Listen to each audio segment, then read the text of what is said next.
ஜெயமோகன் அவரோட பிளாக்ல அவர் எழுதின ஒரு இதை ஐயாவை பத்தி பேசணுங்கும் போது அதை படிச்சா நல்லா இருக்கும்னு தோணுச்சு. கூந்தப்பனை அதை பத்தி ஜெயமோகன் எழுதினது.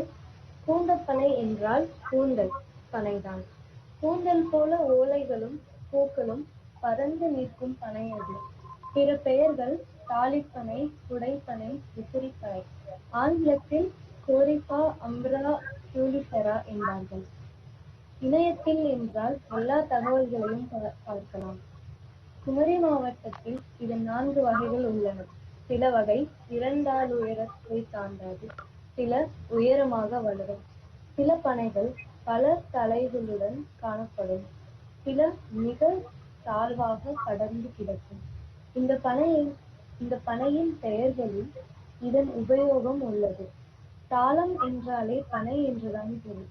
தாளம் என்றால் இலை என்பது சரியான சொற்பொருள். இலையில் இருந்து உண்ணும் தட்டுக்கு தாளம் என்று பெயர் வந்தது. பழங்காலத்தில் கணவனின் குல சின்னங்களை மந்திரங்களுடன் சிறிய ஓலை துணியில் எழுதி சுருட்டி மஞ்சள் தடவி மஞ்சள் நூலில் கோர்த்து பெண் கழுத்தில் கட்டுவார்கள். அதுவே தாலி. அக்காலத்தில் தாலி என்றால் பெண்ணுக்கு மட்டுமல்ல, ஐம்படை தாலி போன்ற ஆணுக்குரிய தாலிகளும் இருந்தன. இந்த வழக்கம் குமரி மாவட்டத்தில் சமீப காலம் வரை இருந்தது. இவ்வாறு கட்டுவதற்கு பனையோலையை பொதுவாக கூந்தல் கரையில் இருந்தே எடுப்பார்கள். இந்த ஓலை மிகவும் மென்மையானதும் தாள் அளவுக்கு மெல்லியது. சிறிதாக பெரிதாக சுருட்ட முடியும். அதனால்தான் இதன் பெயர் தாளிப்பனை. மிக விசித்திரமான ஒரு மரம். மிக பெரிய பூவை பூக்கும். நெடுந்தூரம் அதன் மனம் தெரியும். தூரத்திலேயே பூவை பார்க்க முடியும். ஆனால் வாழ்நாளில் ஒரே ஒரு முறைதான் பூக்கும். அதற்கு 30 முதல் 70 வருடங்கள் ஆகும்போது பூத்து கனியாகும். அந்த விதை உதிர்ந்த பிறகு எப்போதுமே பூக்காது. நெடுங்காலம் உயிர் வாழக்கூடிய மரம் இது. அதுதான் ஐயா. இதுக்கப்புறம் ஐயா நம்ம கூட பேசினாரு. நீங்க பேசுங்க ஐயா.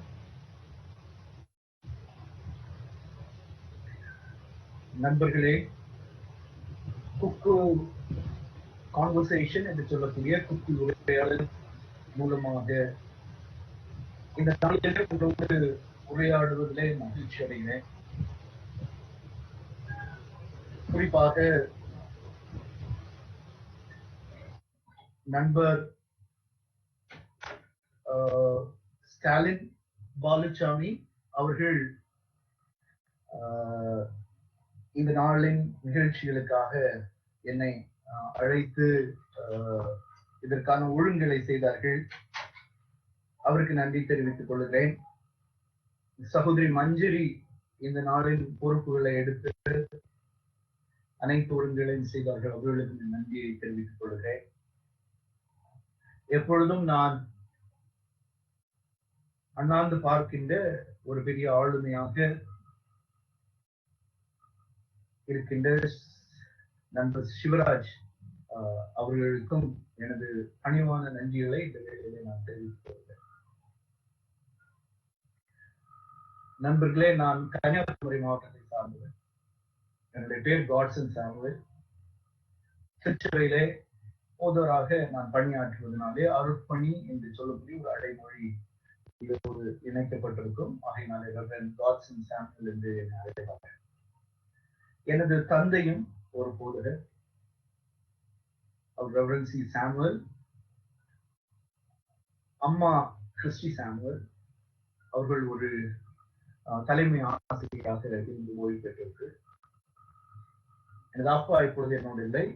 எனக்கு 3 சகோதரர்கள், 3 சகோதரிகள். வீட்டிலே இளையது நான் தான். எனது நினைவு தெரிந்த நாள் என்று சொன்னால், நான் மார்த்தாண்டம் சிஎஸ்ஐ தேவாலய வளாகத்திலே அப்பா போதகராக இருக்கின்றது. அப்பொழுது அந்த நினைவுதான் எனக்கு மனதில் இருக்கிறது. ரொம்ப சின்ன பையன், ஒரு 3 வயதுல இருந்து எனது 7-8 வயது வரைக்கும் நான் அந்த ஆலய வளாகத்தில் இருந்தேன்.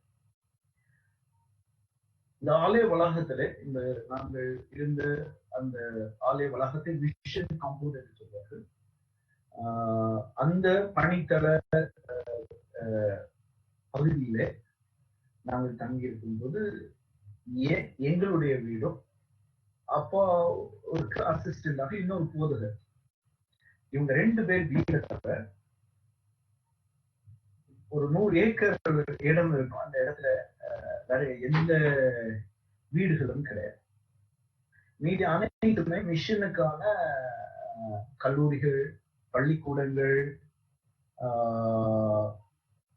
மற்றும் பலவிதமான பள்ளிக்கூடங்கள் மற்றும் பலவிதமான மிஷன் சார்ந்த சர்ச் சார்ந்த இடங்கள் என்பதாக இருக்கிறதை பார்க்கலாம். அப்ப அந்த இடத்திற்குள்ள நாங்க தங்கி இருக்கும் போது சர்ச்சுக்கு வரக்கூடிய மக்கள் மட்டும்தான் வருவாங்க. அந்த இடம் வந்து ரொம்ப செக்லூடட் பிளேஸ். அது தேவை அச்சு யாரும் வரமாட்டாங்க. வரக்கூடிய நபர்கள் வந்து எண்ணி நமக்கு தெரியும் இவர்கள் தான் வருவார்கள், இவங்க தான் இருக்கிறாங்க தெரியும் அப்படிங்கிற ஆட்கள் வரும். அந்த இடத்துல வரக்கூடிய மக்கள்ல நான் அபூர்வமாக பார்த்த ஒரு நபர்னு சொன்னா பனை எழுதுறது. உங்களுக்கு தெரியும் சர்ச்சுக்கு வரக்கூடிய உங்களுடைய ட்ரெஸ்ஸிங் எப்படி இருக்கும், அதை வந்து ஆங்கிலத்தில் சண்டேஸ் ட்ரெஸ்ஸிங் என்று சொல்வார்கள். அப்போ ஆலயத்துக்கு வரக்கூடிய எல்லாருமே மிக உயர்ந்த விலை உயர்ந்த அழகிய ஆடைகளை அணிந்து இருக்கும்போது இவர்கள் ரொம்ப பணி ஏற வருகிறவர் வந்து ரொம்ப ஒரு எளிமையான ஒரு ஆடை அணிந்திருந்தார். ஒரு சின்ன வயதுல எனக்கு அன்றைக்கு இருந்த ஒரு புரிதலை மிக மிக கேவலமாக ஒரு மனிதர் ஆடை அணிந்திருக்கிறார், ஒரு வகையிலே ஆடை அணிந்திருக்கிறார் என்ற ஒரு எண்ணத்தினாலே நான் அந்த வயதிலே நான் அவரை மிக இழிவாக தான் பார்த்தேன். ஆகையினாலே இவர்கள் இந்த எங்க காம்பவுண்டுக்கு வரும்போது எதற்காக வருகிறார்கள் சொன்னால், அவர்கள் பனை மரத்திலிருந்து பதநீரை இறக்கி அதை வைத்து வாழ்வு நடத்துகிற மக்கள். எங்க வீட்டுக்கு தினம் காலை வேளையில பதநீர் கிடைக்கும். அப்ப அதை போய் வாங்கிட்டு வான்னு சொல்லுவாங்க. நான் ஒரு பாத்திரத்துல நான் வாங்கிட்டு வருவேன்.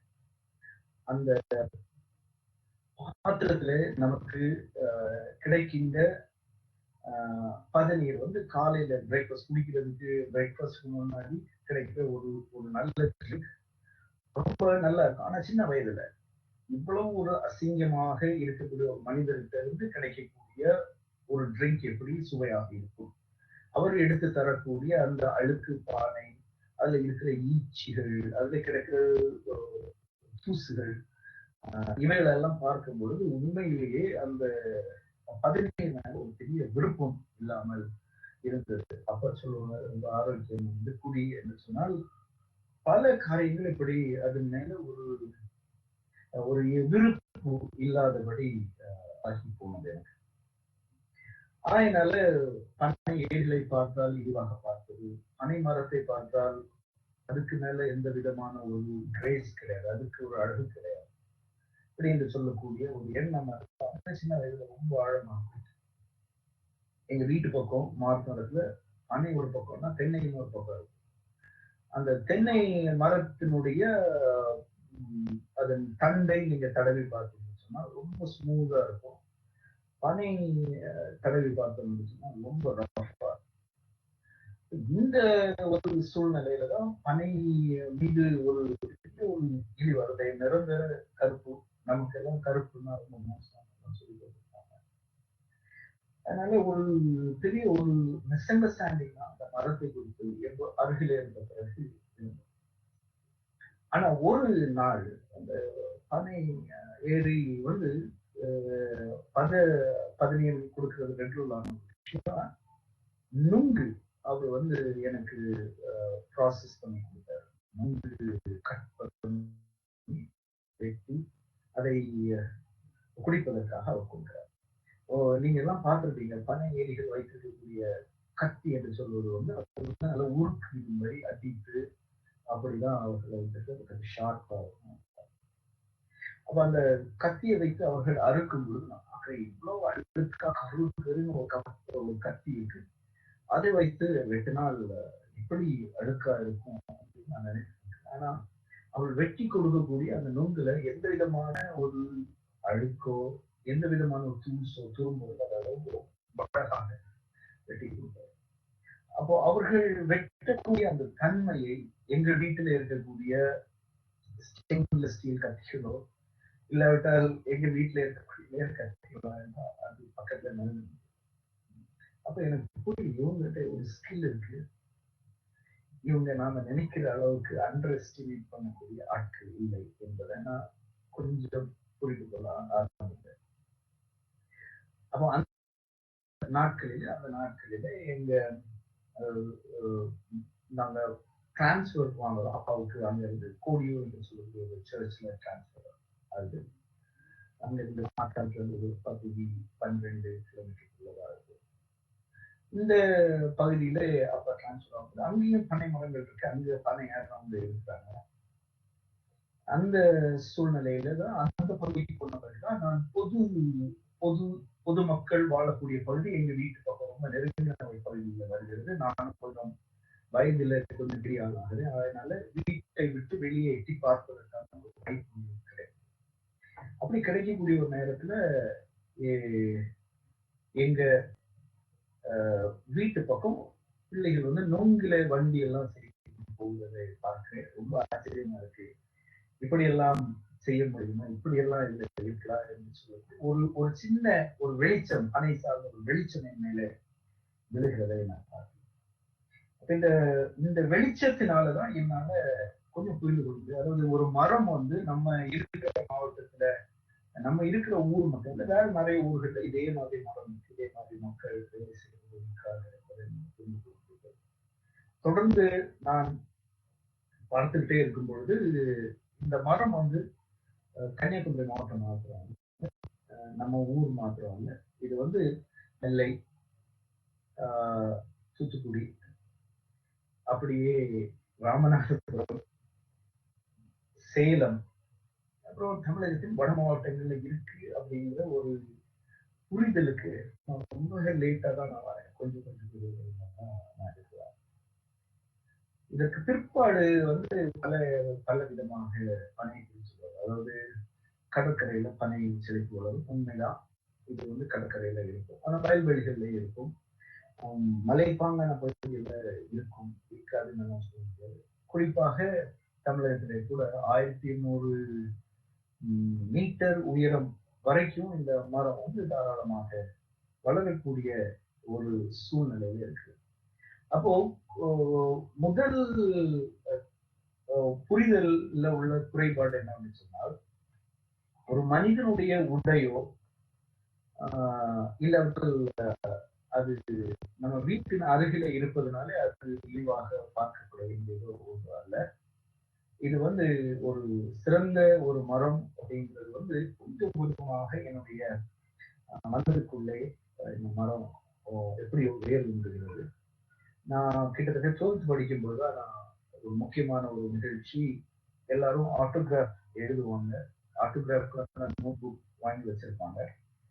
ரொம்ப எக்ஸ்பென்சிவ். 10 ரூபாய்க்கு நம்ம வாங்கினாலும் 20 ரூபாய் வாங்கணும். 10-20 ரூபாய் எல்லாம் சொல்றது ஒரு பெரிய அமௌண்ட்.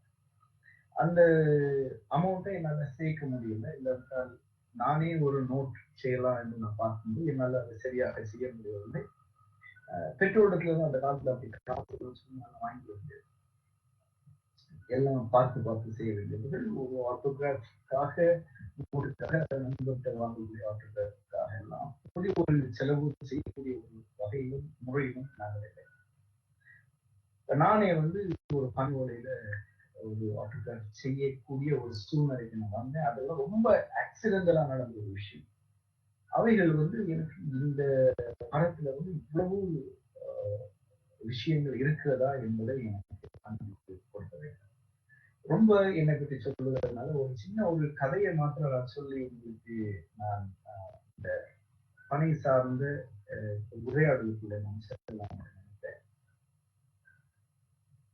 பணி ஏறுகிறவர் ஒருவர் வந்து மீனவர் ஒருவர் கொஞ்சம் காசு கடமை. அந்த காசை இந்த பனை ஏறுவர் கொடுக்க முடியாததுனால அவர் வந்து அந்த மீனவர் இங்க வந்து இவர் வேலை செய்துட்டு இருக்கும்போது இவர் வேலை செய்வதற்காக வைத்திருக்கக்கூடிய கலக்கு மட்டை என்று சொல்லக்கூடிய ஒரு பொருளை எடுத்துட்டு இருக்கார். இந்த கலக்கு மட்டை என்று சொல்வது என்னன்னு சொன்னால், பனை மரத்தின் மட்டை இருக்கைய அந்த மட்டைய ஒரு இந்த அளவுக்கு ஒரு கை அளவுக்கு எடுத்து 1 அடி 1.5 அடி எடுத்து அதனுடைய ஒரு நுனி பகுதியை நல்லா சதைத்து அது ஒரு பிரஷ் மாதிரி. இந்த பிரஷ்ல தான் அவர்கள் வந்து சுண்ணாம்பை தடவி அதை அந்த பானைக்குள்ளதாக சுண்ணாம்பை எடுத்து அந்த பானைக்குள்ள கடல் பதநீரை தொட்டுகின்ற பொழுது இந்த சுண்ணாம்பு தடவி இருக்கிற பானைகளை படும்போது அது குளிக்காம அது பதநீர் என்ற வடிவத்தில் அப்புறம் கருப்பட்டி காய்ப்பதற்கு இந்த மீனவர் வந்து இந்த பனை ஏறுகிறவர் வந்து காசு கொடுக்கலையே அப்படின்றதுனால அவர்கிட்ட இந்த கலக்கு உண்மை என்னன்னு சொன்னால், ஒரு பனை ஏறி நினைத்தால் அன்றைக்கு எத்தனை கலக்கு முட்டை வேண்டுமானும் செய்யும். ஆனால் அவரது மீனவருடைய எண்ணம் என்னவா இருந்தது, சீப்போ ஒழிச்சிருக்க கல்யாணம் நடக்காது அப்படின்ற மாதிரி அவர் நினைத்தார். ஆனால் பல நாட்களுக்கு பின் மீண்டும் வருகிறார். எப்படி வருகிறார் என்று சொன்னால், இவனுடைய வேலை கெட்டு போயிருக்கேன் என்ற பரிதாபம் போதும். அதே நேரம் அவர் எடுத்து சென்ற கலெக்டருக்கு எங்கே ஒழித்து வைத்தார் என்பது அவருக்கு தெரியவில்லை. அதனால கடற்கரையில மண்ணை புதிச்சு வச்சிருக்கிறார். அவர் தேடினா கிடைக்கல. அதனால அவரு மனம் பதவி அவர் வருகிறார். அப்படியான ஒரு கதை சொல்வார்கள். அந்த கதை எப்படி விளைந்து போயிட்டு பல நேரங்கள்ல அந்த உள்ளூர் மக்களுடைய வாழ்க்கையில பனை மரம் வந்து உண்மையிலே முக்கியமான ஒரு அங்கம் வகிக்கிறது.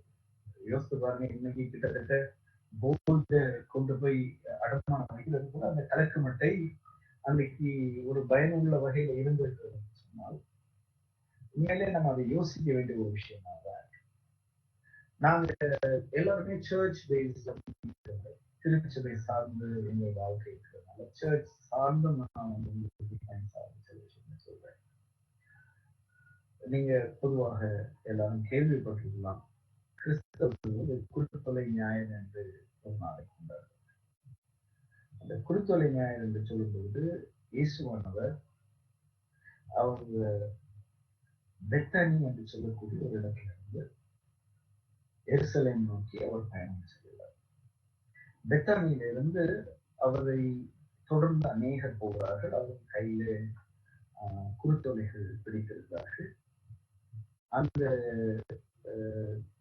குருத்தொலைகளை பிடித்துக் கொண்டு அவர் ஓசனா சொன்னால் எங்களை காப்பாற்றும், இல்லாவிட்டால் வாழ்க, லட்சியம் என்று சொல்லக்கூடிய அந்த பொருளவே அவைகள் வழங்கப்படுகிறது. இயேசுவானவருக்கு பின்னாலே அப்படி மக்கள் சென்றார்கள் என்பதை குறிப்பிடும்படியாக இந்த நிகழ்வை இன்றைக்கு கிறிஸ்தவர்கள் மீண்டும் ஒரு ரீஆக்டிங் சொல்வது, ஒரு மீண்டும் நடித்து ஒரு நிகழ்வாக, அது முக்கிய பண்டிகையாக, முக்கிய செயல்பாடாக கிறிஸ்தவர்கள் செய்து கொண்டிருக்கிறார். இதை பற்றி நீங்க கேள்விப்பட்டிருக்கீங்க. கிறிஸ்தவர்கள் அந்த கையில குழுத்தொலையை பிடித்துக் கொண்டு அவர்கள் எல்லா வருடமும் அது ஒரு நியூஸ் பேப்பர், ஒரு நியூஸ் கவரேஜாக இருக்கும். டிவியில எல்லாம் இப்போ அதை பற்றி போடுவாரு. ஆனா இந்த குருத்தொலை ஞாயிறு குறித்து அப்படி அவர்கள் சொல்லும் பொழுது நமக்கு ஒரு விஷயம் புரிதலுக்குள்ளாக வருகிறது. என்னன்னு சொன்னா, இயேசுவானவர் வாழ்ந்த பகுதியில இல்லாத இயேசுவானவர் வாழ்ந்த இடங்களில் அணை இருந்திருக்கிறது. ஏன்னா குருத்தொலைன்னு சொன்னா நம்ம ஊர்ல வந்து பனையை குறித்து பேசும் பொழுது தான் அந்த குருத்தோலை. நீங்க எல்லாம் என்னன்னா இலைகள், தழைகள் பனை சாப்பிட்டாங்க. இல்லாட்டா தென்னை இது போன்ற மரங்களை சார்ந்து நம்ம சொல்லுவோம். அப்போ பலஸ்தீனாவிலே இயேசுவனை வாழ்ந்த பகுதியிலே பனை இருந்ததா என்று சொன்னால் இல்லை, அந்த பனை கிடையாது. ஆனா ஃபேமிலி என்று சொல்லக்கூடிய ஃபேமிலியில உள்ள டேட் ஃபார்ம் என்று சொல்லக்கூடிய பேரிச்சை, ஃபோனிக்ஸ் டைலிச்சிஃபரான்னு நினைக்கிறேன், அந்த அந்த ஒரு மரம் அங்கே இருந்தது. இந்த மரம் நம்ம பனை மரத்தை விட ஹைட் கம்மியா இருந்த கூட இந்த பனை மரத்துல கூட சாதாரணமாக யாரும் ஏறிவிடக்கூடாது. அதுல ஏறுறதுக்கான மக்கள் வேணும், அவங்க ஏறுறவங்க. அப்ப இதை குறித்து நான் கொஞ்சம் யோசிச்சேன், என்ன இது இப்படி சொல்லப்படுகிறது. ஃபேமிலி அங்க ஒரு டெசர்ட்ல இருக்கு, இல்ல பாலைவனம் போன்ற ஒரு பகுதியிலே ஒரு பாம் ரைட் இருக்கு. இயேசுவை பின் சென்றவர்கள் அதை எடுத்துக்கொண்டு சென்றிருக்காருன்னு சொன்னா அது எதை குறிப்பிடுறதுன்னு நான் யோசித்தேன். வந்து பாம் அப்படின்னு சொன்னாலே அது வந்து ஒரு வகையில சிம்பிள் ஆஃப் விக்டரி, அது வந்து ஒரு வெற்றி சின்னமாக. அதே நேரம் பனை வந்து ஒரு செழிப்பு சின்னமாக. ஏன்னா ஒரு பாலை நிலம் என்று நம்ம சொல்லக்கூடிய ஒரு பகுதியில எந்த விதமான செழிப்பு மற்ற ஒரு தன்மை இல்லை.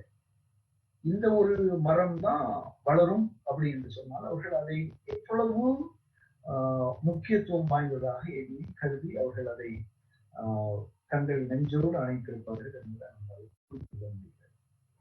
குருத்துளை ஞாயிறை குறித்து நான் இப்படியாக ஆய்வு செய்து கொண்டிருக்கும்போது எனக்கு இன்னொரு விஷயம் பட்டது. அந்த பெத்தனி என்று சொல்லக்கூடிய வார்த்தைக்கு பொருளே ஹவுஸ் ஆஃப் டேட்ஸ், பேரீச்சையின் வீடுதான் பெத்தனி.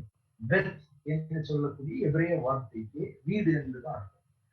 இந்த பெத்தனி என்று சொல்லக்கூடிய இந்த வார்த்தையை நான் ரொம்ப கூர்ந்து கவனிக்கும் போது இதற்கு அடுத்தபடியாக இயேசுவானவர் அந்த எருசலேமுக்கு போகக்கூடிய அந்த பயணத்துல பெத்பகே, பெத்தானியா என்று சொல்லக்கூடிய ஊர்களில் இருந்து அவர் கிளம்புகிறார் அப்படி வருகிறது.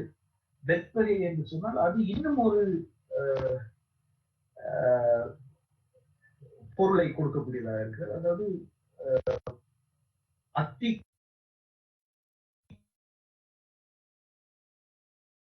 காய்களை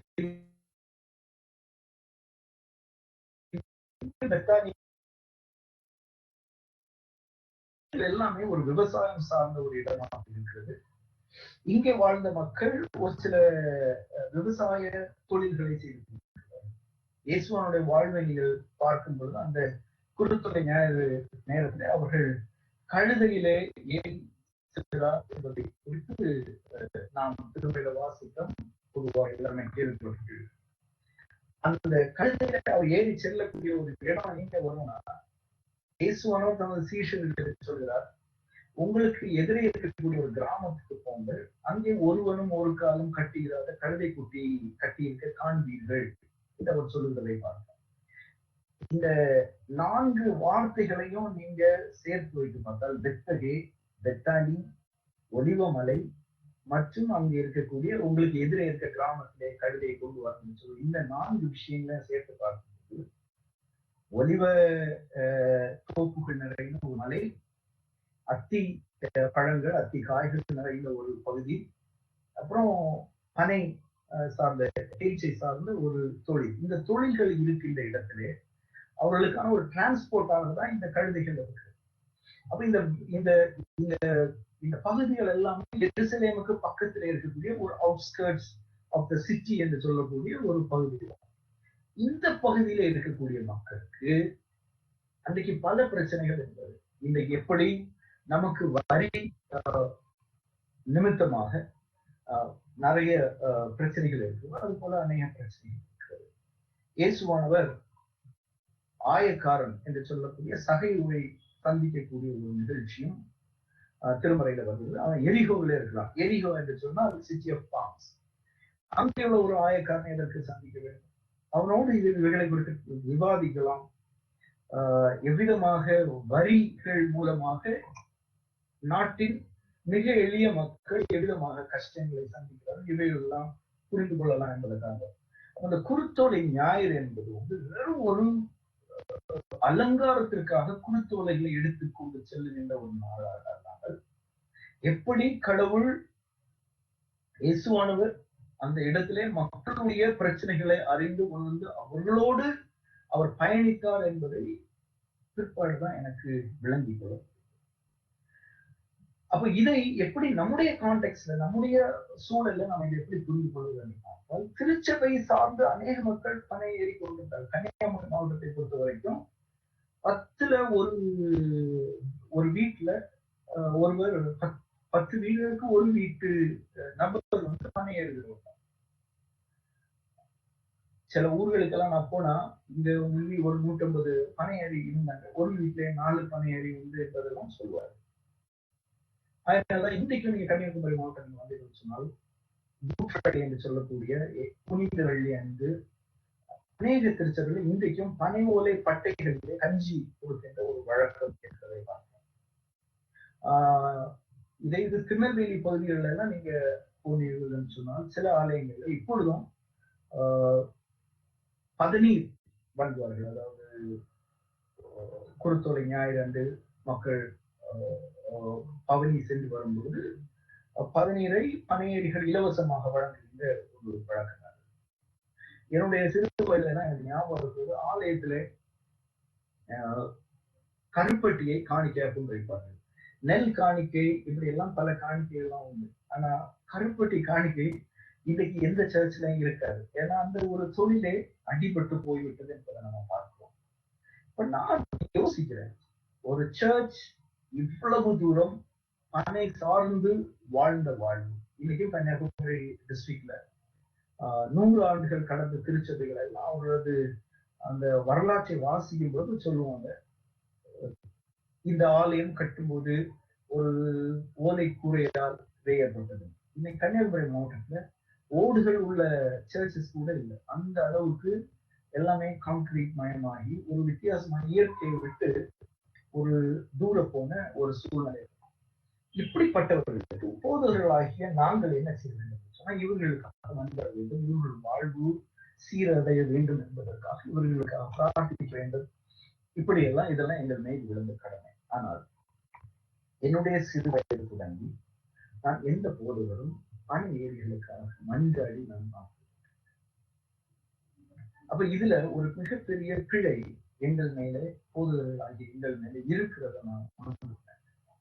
ஏதோ ஒரு வகையில நாம இவர்களை விட்டு விலகி இருக்கிறோம். மக்களில் ஒரு சாராரை நாம் தெரிந்தே நாம் வந்து கை கழுவுகிறோம். ஒரு எண்ணம் நமக்குள்ள இருக்கிறது. ஏதோ ஒரு வகையில நம்மை மேன்மை பாராட்ட விளைகிறோம் என்பதாக எண்ணிக்கொண்டேன். அதை திருச்சபை தான் ஃபர்ஸ்ட் கரெக்ட் பண்ணணும். எந்த தவறு நம்ம மீது இருக்கிறதோ அந்த தவறை நாம் தான் திருத்த வேண்டுமே தவிர இன்னொருவரை நாம் காரணமாக சொல்லக்கூடாது என்கின்ற ஒரு புரிதல் நிமித்தமாக நான் முதல்ல நம்மை திருத்த வேண்டும் என்பதற்காக நான் இந்த விஷயங்களை நான் கையில் எடுக்க ஆரம்பித்தேன். அதனால என்னுடைய இறையியல் கல்லூரியில நான் எடுத்த சப்ஜெக்ட், என்னுடைய இறுதி ஆண்டுல பனையை குறித்து நான் பேச ஆரம்பித்தேன். அங்க எனது ஆய்வு கட்டுரையாக exploring the religious and ritual significance of palmyra Tamil Nadu என்று சொல்லக்கூடிய ஒரு ஆய்வு கட்டுரையை நான் எழுதினேன். அதே போல அங்கே என்னுடைய இறுதி ஆண்டிற்கு நான் வந்து ஒரு சர்மன் நான் பெர்ஃபார்ம் பண்ணேன். ஒரு இறை செய்தியை நான் வழங்குவேன். அது வந்து ஒரு முழுமையான ஒரு ஆராதனையாக இருக்க வேண்டும். எத்தனை பேருடைய உதவி வேண்டுமானு நான் எடுத்துக்கொள்ளலாம். ஆனால் அதுல நான் சிறந்த முறையில் அத்தனை நாட்களும் நான் கற்றுக்கொண்டவைகளை நான் வெளிப்படுத்துகிற வகையில அது இருக்க வேண்டும் என்பதாக அந்த நிகழ்ச்சியை அமைத்திருந்தார். அதுக்கு மார்க்ஸ் உண்டு, கிரேட்ஸ் உண்டு. நான் அந்த நாளை பாம் சண்டே குறித்து தான் நான் எடுத்தேன். அந்த நாள்ல நான் கேட்ட கேள்வி, திருச்சபை எப்படி இவர்களை மறந்தது என்பதை குறிப்பதாக அது அமைந்தது. அது உண்மையிலேயே இறையியல் கல்லூரியில் ஒரு மிகப்பெரிய தாக்கத்தை அந்த நாட்களிலே ஏற்படுத்தியது. என்னை மார்த்தாண்டத்திலே பனை தொழிலாளர் வளர்ச்சி இயக்கத்திலே பணிக்கு சேர்த்துக் கொள்வதற்கு கூட எனது அன்றைய ஒரு கேள்வி மிக மிக முக்கியமானதாக இருக்கிறது. இந்த கேள்வியை நான் எப்படி வைக்கிறேன்? 2000 வருட திருச்சபையின் வரலாற்று இவ்வளவு நாள் குருத்தொலை ஞாயிறை நம்ம கொண்டாடி நம்ம கையில குருத்தோலைகளை நான் பிடிப்பு பிடிச்சது. ஆனால் எந்தாவது ஏதாவது ஒரு திருச்சபையாவது நாம் குருத்தோலை ஞாயிறு அன்று ஒரு பனை விதையாவது நாம் நட்டிருக்கிறோம். அப்படி நாம் நடவில்லை என்று சொன்னால் நமது சூழியல் புரிதல் எப்படி இருக்கிறது? நாளை தினம் கடவுள் நம்மிடத்திலே கேள்வி கேட்பார் என்று சொல்லுகின்ற ஒரு புரிதலோடு தான் நாம் இருக்கிறோம். அப்ப நம்மிடத்திலே கடவுள் என்ன ஒரு கேள்வி கேட்பார்? அன்னைக்கு திருச்சபை ஒட்டுமொத்த உலகத்தையும் என்ன பதில் கூறும்? அப்போ ஒன்று, பனை ஏரிகள் மீது திருச்சபைக்கு எந்த அக்கறையும் இல்லை, பனை மீதும் எந்த அக்கறையும் இல்லை. அப்படி என்று சொன்னால் சூழியல் மீதும் திருச்சபைக்கு எந்த அக்கறையும் இல்லை. அப்படி நாம் குற்றம் சாட்டிக்கொண்டே போகலாமா என்று சொன்னார். இந்த பிரச்சனை திருச்சபையில மாத்திரமல்ல, வெளியேயும் இந்த பிரச்சனை தான் இருக்கிறது என்பதை பிறகுதான் நான் புரிந்துள்ளேன். தமிழகம் முழுக்க அநேக என்விரான்மெண்டல் ஆர்கனைசேஷன், கிட்டத்தட்ட நான் பனைமரச்சாலை 2015 நான் நிகழ்த்துகிறேன். அந்த பனைமரச்சாலை நிகழ்த்தி அதை நான் புத்தகமாக எழுதி இணையதளத்திலே நான் பதிவேற்றம் செய்கின்ற வரைக்கும் தமிழகத்துல பனையை என்னளவு முன்னெடுத்த எந்த ஒரு சூழியல் நிறுவனமும் கிடையாது. நான் பணியாற்றிய மாதாண்டம் பனை தொழிலாளர் வளர்ச்சி இயக்கம் கூட பனை தொழிலாளர்களை பனையை விட்டு வெளியே வர செய்வது மாத்திரமல்ல, அவர்கள் பனையை முறிப்பதிலே அவர்கள் மிக அதிக ஆர்வம் காட்டினார்களே தவிர, இந்த பனையை பாதுகாக்க வேண்டும், இந்த பனை சார்ந்த விஷயங்களை நாம் அடுத்த கட்டத்திற்கு செல்ல வேண்டும் என்கின்ற நோக்கம் அவர்களிடத்திலே பெருமளவு காணப்படவில்லை. ஒருவேளை 1975களிலே அவர்கள் அந்த காரியங்களை அவர்கள் முன்னெடுத்த வேளையில அவர்கள் அதை செய்திருக்கலாம். ஆனால் நான் அவர்களோடு பணியாற்றுகின்ற ஒரு சூழலிலே இவைகள் எல்லாமே ஒரு மிகப்பெரிய ஒரு அழிவை நோக்கி இல்ல பின்னடைவை நோக்கி சென்று ஏன் என்று சொன்னால், என்வாயன்மெண்டலிஸ்டுக்கோ இல்ல என்ஜிஓ சார்ந்த மக்களுக்கோ பனை அது ஒரு பொருட்டாக இல்லை. பனை சார்ந்து வேலை செய்கிறவர்களும் ஒரு பொருட்டாக இல்லை. ஏன்னா ஒரு 80களுக்கு பிறகு நாம எல்லாம் ஒரு வறுமையை விட்டு வெளியே வர வேண்டும் என்று நினைக்கிற ஒரு காலகட்டம். அந்த காலகட்டத்தில் படித்தால் வேலை அப்படின்ற ஒரு கோஷம் இருக்கிறது. பனை ரொம்ப கீழான ஒரு தொழிலாக பார்க்கணும். அதனால அந்த பனை சார்ந்து இயங்குகிற ஒரு மேல யாருக்கும் எந்த ஒரு விருப்பம் இல்லை. பனை வேலை செய்கிறவங்க பொண்ணு கொடுக்க மாட்டாங்க கன்னியாகுமரி மாவட்டம். அப்போ இந்த பனை ஒரு முக்கியமான ஒரு ஸ்பீஷீஸாக யாராலும் பார்க்கப்படவில்லை. நான் இவைகளிலே தொடர்ந்து ஆய்வு செய்வதனால இத ஒரு கீஸ்டோன் ஸ்பீஷீஸ் என்கின்ற ஒரு வார்த்தையை நான் இதற்கு அளிக்கலாம் என்பதை நான் அநேக இடத்துல சொல்லியிருக்கேன். இன்னும் அதை யாரும் என்விரான்மெண்டலிஸ்ட் யாரும் இதை கேட்ட மாதிரி இல்லை, கேட்கலாம் தெரியாது. ஆனா இது ஒரு முக்கியமாக ஒரு மரம் என்பதை நம்ம மாற்று கருத்து இருக்க முடியாது. நீங்க எந்த பகுதியில நீங்க வாழ்ந்தாலும் சரி, குறிப்பா தமிழக நீலகிரி மாவட்டத்தை தவிர வேற எங்க வாழ்ந்தாலும் சரி, பனை மரத்தையும் நம்ம பார்க்கலாம். அப்போ தமிழகத்தின் ஒவ்வொரு மாவட்டத்திலும் வளரக்கூடிய அளவுக்கு இது பல்வேறு தட்பவெப்ப நிலைகளை பல்வேறு மண் தன்மைகளை தாங்கி பல்வேறு விதமான சூழல்களை தாண்டி இது வளர முடியும் என்று சொன்னால் ரொம்ப விசேஷித்த ஒரு மரமாக இருக்கு. இரண்டாவதாக, இந்த மரம் நம்ம முக்கியமாக கீஸ்டோன் ஸ்பீஷீஸ் என்று நம்ம வைத்திருக்கின்ற ஆலமரம் இருக்கு இல்லையா, அந்த ஆலமரத்துக்கே ஹோஸ்ட் ஸ்பீஷீஸா இருக்கு. ஆலமரம் வளரணும்னா பெரும்பாலும் பனையை பற்றி அப்படிதான் வளரும். நமக்கு தெரியும் ஆலமரம் வளர்கிறது ஏதோ பில்டிங் இல்லாட்டா வேற மரங்கள்ல தொட்டி தான் வளரும். குறிப்பா பனையில மிக நன்றாக தொட்டி வளரும். நீங்க எந்த பறவைகளை சொல்லுங்க, அந்த பறவைகள் எந்த பறவையுமே பனையில வந்து அமராமல் இருக்கு. தமிழ்நாட்டுல பனங்காடை அப்படின்னு சொல்லக்கூடிய ஒரு பறவை இருக்கு. அப்புறம் பாம் ஸ்விஃப்ட் இருக்கு.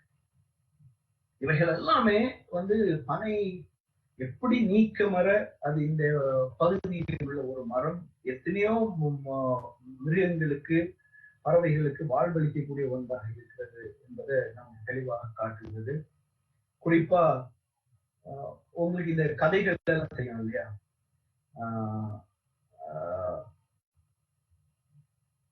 நம்முடைய பழைய தமிழ் இலக்கியங்கள்ல இப்படி சொல்லப்பட்டிருக்கும், முரத்தை வைத்து புலியை விரட்டிய மரப்பெண், இந்த வார்த்தையை சொல்லிட்டு நம்ம பார்த்திருக்கோம். அப்ப அந்த புலியை விரட்டிய அந்த மரப்பெண் என்று சொல்லக்கூடிய அந்த ஒரு நிகழ்ச்சியை நீங்க நல்லா கவனிங்க. புலி பனங்காட்டுக்குள்ள வருது அப்படிங்கிறதுக்கான ஒரு எவிடன்ஸ் மாதிரி தான் நான் அதை பார்க்கிறேன்.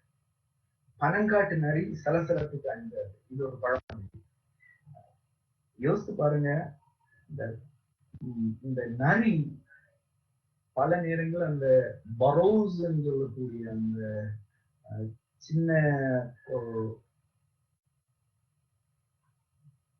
பனை தண்டு பகுதி இருக்கு இல்லையா, அந்த தண்டு பகுதிக்குள்ள இந்த வலைகளுக்குள்ளதான் போய் இருக்கும். அது பழையதாகி போகும்போது மக்கி போகும்போது அதுக்குள்ளதான். அப்ப இது சார்ந்த ஒரு ஈகோ சிஸ்டம் இருக்கு. யாரும் அத பெரிய அளவுல கண்டுகிட்டது இல்லை. யாரும் அதை வந்து ஒரு பெரிய ஒரு முக்கியமான ஒரு விஷயமாக யாரும் எடுத்துக்கொள்ளவில்லை. அப்ப இந்த ஒரு சிக்கல் நம்மளை சூழ்ந்து இருக்கும்போது நம்ம எப்படி இவைகளை சமாளிக்க, சூரியல் சார்ந்து இப்படியான ஒரு மரம் இதனுடைய எண்ணிக்கை வந்து ரொம்ப டிராஸ்டிக்கா இறங்கிட்டே வருது. கன்னியாகுமரி மாவட்டத்துல 1980ல KVIC ஒரு டாக்குமெண்ட் என்ன சொல்லுதுன்னு, கிட்டத்தட்ட 25 லட்சம் பனை மரங்கள் கன்னியாகுமரி மாவட்டத்தில் இருக்கு. ஆனா அந்த இன்னைக்கு கன்னியாகுமரி மாவட்டத்துல நான் தேடி பார்க்கும்போது வெறுமனே ஒரு 1 லட்சம் பனை தான் இருக்கும். அப்போ கிட்டத்தட்ட 30 ஆண்டுகளுக்குள்ள நாம வந்து நமக்கு பனை சோர்ஸ் எல்லாத்தையுமே நாம இழந்துட்டோம். இரண்டாவதாக இந்த பனையை பற்றி நமக்கு அதிகமாக யாரும் சொல்லி தந்ததில்லை. இது ரொம்ப பார்ப்பதற்கே ரொம்ப கேவலமான ஒரு மரம், ஒரு ஜாதி அடிப்படையில நாம் இதை பார்க்கக்கூடிய ஒரு சூழ்நிலை வந்து விட்டது. அதனால இதனுடைய மேன்மைகள் நாம் பார்க்கிறது இல்லை. இலக்கியங்கள்ல இருந்து நமக்கு இதனுடைய மேன்மைகளை யாரும் எடுத்து நமக்கு வைக்கல. தமிழ் இலக்கியம் சார்ந்து அதிகமாக நான் பேசல, அதை பற்றி அநேகர் பேசி இருக்கிறார்கள். அவர்களுக்கு நீங்க தொடர்புல இருந்துட்டே இருங்க. சில அவதானிப்புகள் நான் கண்டு கொண்டது மாத்திரம் நான் உங்களுக்கு நான் சொல்றேன். ஒன்று, பனை வந்து ஒரு ஃபுட் சோர்ஸ் என்பதாக நான் சொன்னேன். ஒரு ஃபுட் சாவரனிட்டி மிகுந்த ஒரு மரம் என்பதாக இந்த மரத்தை எடுத்துக்கொள்ளலாம். அதாவது கரிகார் பெருவழத்தான் அவனுடைய காலகட்டத்திலே நமக்கு வந்து ஒரு பெரிய ஒரு அணைக்கட்டு தமிழகத்தில் இருக்கிறது. இந்த காலகட்டத்திலே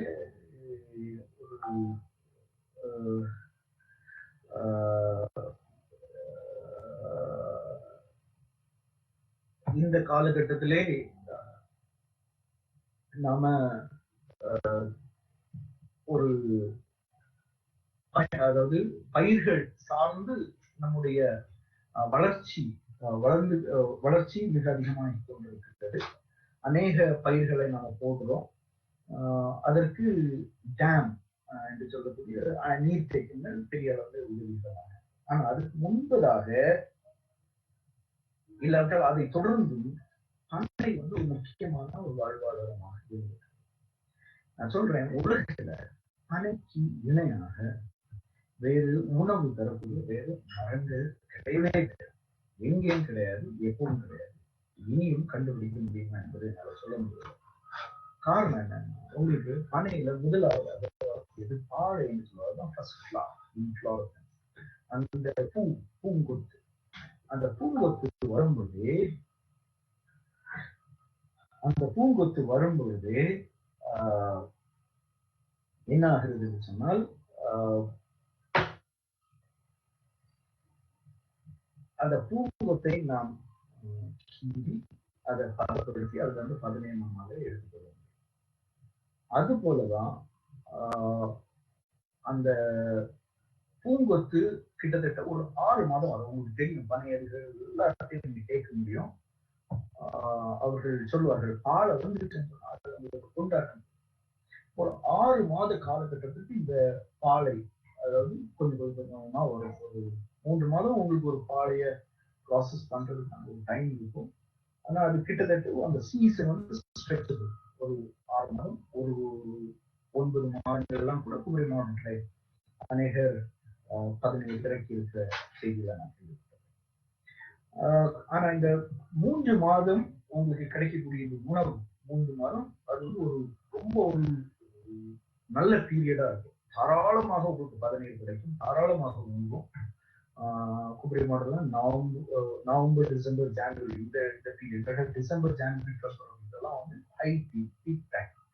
அதே போல வேற இடங்கள் எல்லாம் ஏப்ரல் மே ஜூன் அந்த மாதிரி நேரங்கள்ல கிடைக்கும்.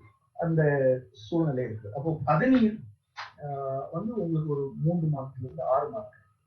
இதனுடைய அந்த பீக் டைம் ஆகி அந்த வீனிங் டைம், அது அந்த அது அது அது தேய்கின்ற அந்த அந்த தேய்கின்ற அந்த நேரத்துல உங்களுக்கு இந்த குறும்பைன்னு சொல்லுவாங்க பனையில, அந்த பெண் பனையில அந்த குறும்பல்ல இருந்து அது வந்து நுங்காக மாறுகின்ற ஒரு தருணம். அந்த தருணத்துல உங்களுக்கு அந்த நுங்கு கிடைக்குது. அந்த நுங்கும் வந்து கிட்டத்தட்ட ஒரு 3 மாசம் சீசன் வந்து கிடைச்சிட்டே இருக்கு. அப்புறம் அந்த நுங்கு வந்து பழுத்து பழமாகும். அப்போ உள்ள இருக்கிறதுல வெளியே இருக்கக்கூடிய அந்த உணவையும் நீங்க சாப்பிடலாம். தென்னைக்கும் பனைக்கும் உள்ள மிகப்பெரிய வித்தியாசம் தான். தென்னை பல்வேறு வகையில நமக்கு பயனுள்ளது. ஆனா தென்னையுடைய தூள் பகுதியை நம்மளால சாப்பிட முடியாது, சவரி பகுதியை நம்மளால சாப்பிட முடியாது. அதே போலதான் அதை தொடர்ந்து உங்களுக்கு பனங்கிழங்கு வருது. அது ஒரு 6 மாசம் சீசன் இருக்கும். அந்த பனங்கிழங்கும் வந்து உங்களுக்கு தென்னை மரத்துல கிடைக்காது.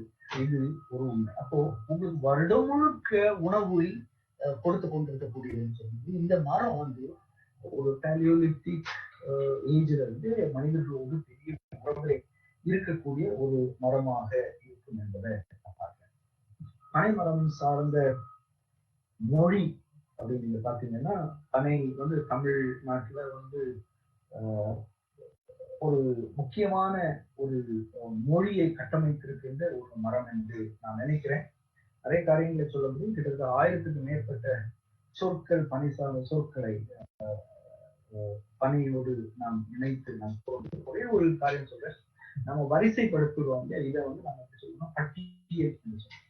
பட்டியல் என்று சொல்வது வந்து ஒரு வீடு அமைக்கும் போது வீட்டிற்கான ஓடு, அதை நாம் வரிசைப்பட ஓடு வைப்பதற்கு நாம் மரங்களை நாம் எவ்விதமாக அறிவிக்கிறோம், அதை பட்டியல் சொல்லுவோம்.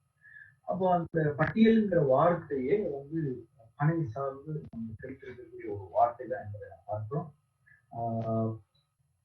இப்பொழுது நான் நேரத்தை அதிகம் எடுத்துக்கிட்டேன் அப்படின்னு நினைக்கிறேன். அதை நான் நிறைவு செய்யலாம் என்று இருக்கிறேன். நிறைவு செய்யப்பட்ட ஒரு சில காரியங்கள் நான் இன்ட்ரடியூஸ் பண்ண பொருட்கள் அதில் நான் உங்களுக்கு காண்பிக்கிறேன். அதுல ஒன்று கிராஸ். சரியா, நான் கிறிஸ்தவ போகிறேன், அதனால போகிற இடங்கள் எல்லாம் வந்து எனது சமய அடையாளத்தை நான் காண்பிக்க கூடிய ஒரு சூழ்நிலையில இருக்கிறதுனால நான் யாராவது விரும்பினால் நான் இதை செய்து நான் காண்பிக்கிறேன். ஒன்று. ரெண்டாவதாக உங்களுக்கு தெரியுதுன்னு நினைக்கிறேன், ஒரு பனை ஓலை தான். அந்த பனை ஓலையில நான் செய்யக்கூடிய ஒரு புக் மார்க். இந்த புக் மார்க் வந்து இப்ப ரொம்ப பாம்பேல நான் இருக்கிறதுனால எனக்கு பணம் ஒரு என்கிரைவிங் என்று சொல்லுவாங்க. இந்த சூழ்நிலை பார்த்தீங்கன்னா பனை ஓலையின் ஒரு பகுதியை அவங்க வந்து கட் பண்ணி அதன் மூலமாக அவர்கள் இதை செய்து கொடுத்திருக்கிறார்கள். கொஞ்சம் எக்ஸ்பென்சிவான ஒரு விஷயம். ஆனா இதையும் நாங்க செய்து ட்ரையல் பண்றதுக்கு வாய்ப்பா இருந்தது. எனக்கு பனை ஓலை எழுத்தாணி ரொம்ப பிடிக்கும். நான் இது ஒரு எழுத்தாணி வைத்து தான் நான் ஆஹ் எழுதி கொண்டு இருக்கிறேன். இது இதுதான் அந்த எழுத்தாணி.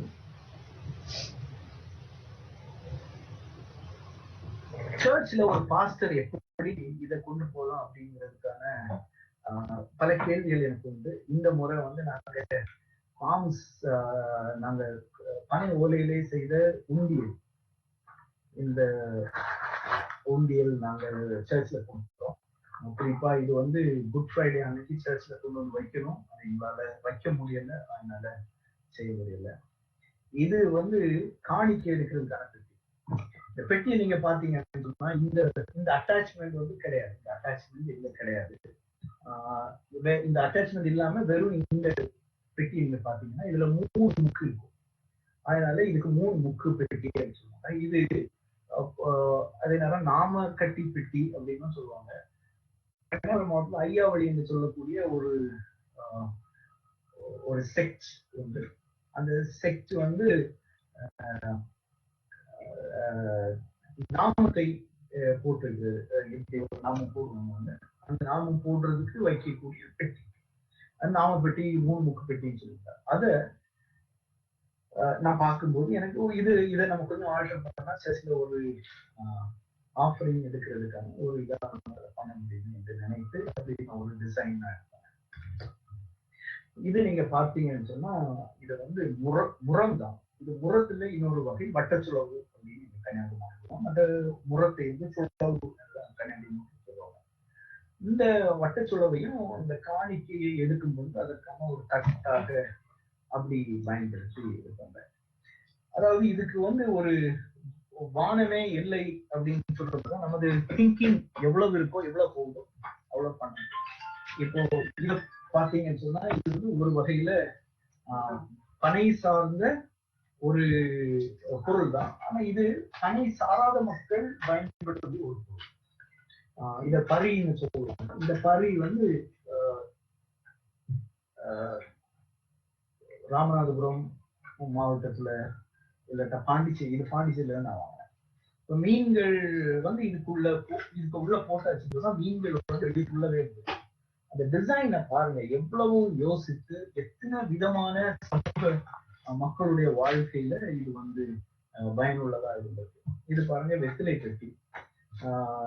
வெத்திலை இதுக்குள்ள வச்சாங்கன்னு சொன்னா ஒரு எவ்வளவு வெயில் இருந்தாலும் கிட்டத்தட்ட ஒரு வாரம் வைத்து பயன்படுத்தலாம். அந்த அளவுக்கு ஒரு கூலிங் இதுக்குள்ள இருக்கிறதாக இருக்குது.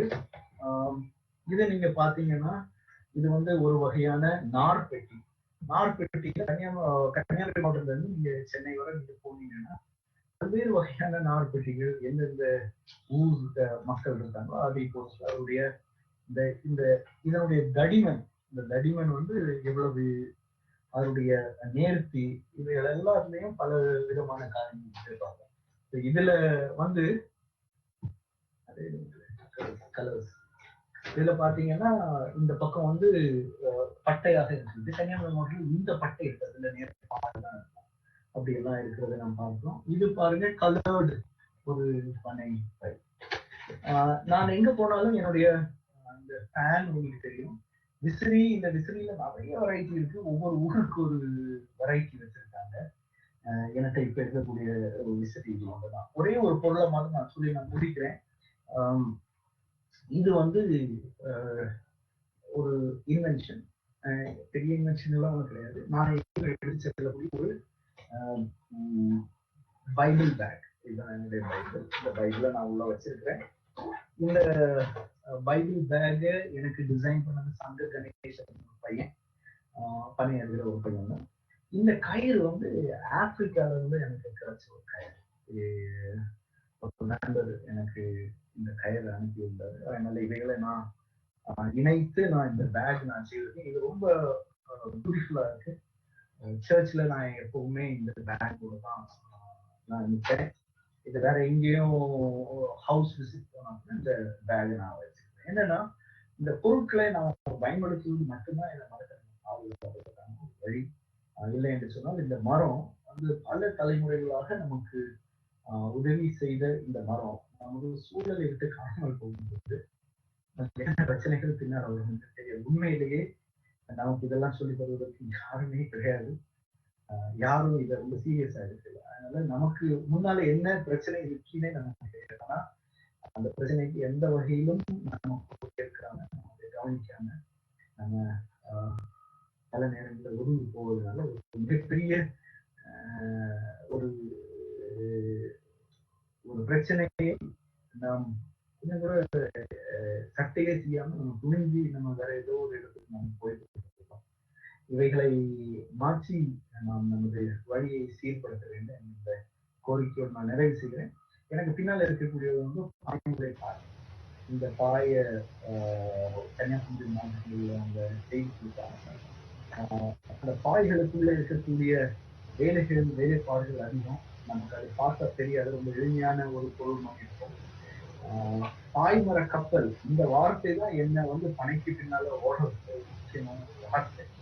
பாயில தான் இதை செய்தாங்க அப்படிங்கிறது. மோனா அப்படிங்கிற ஒரு ஒரு மூவி, ஒரு கார்ட்டூன் மூவி.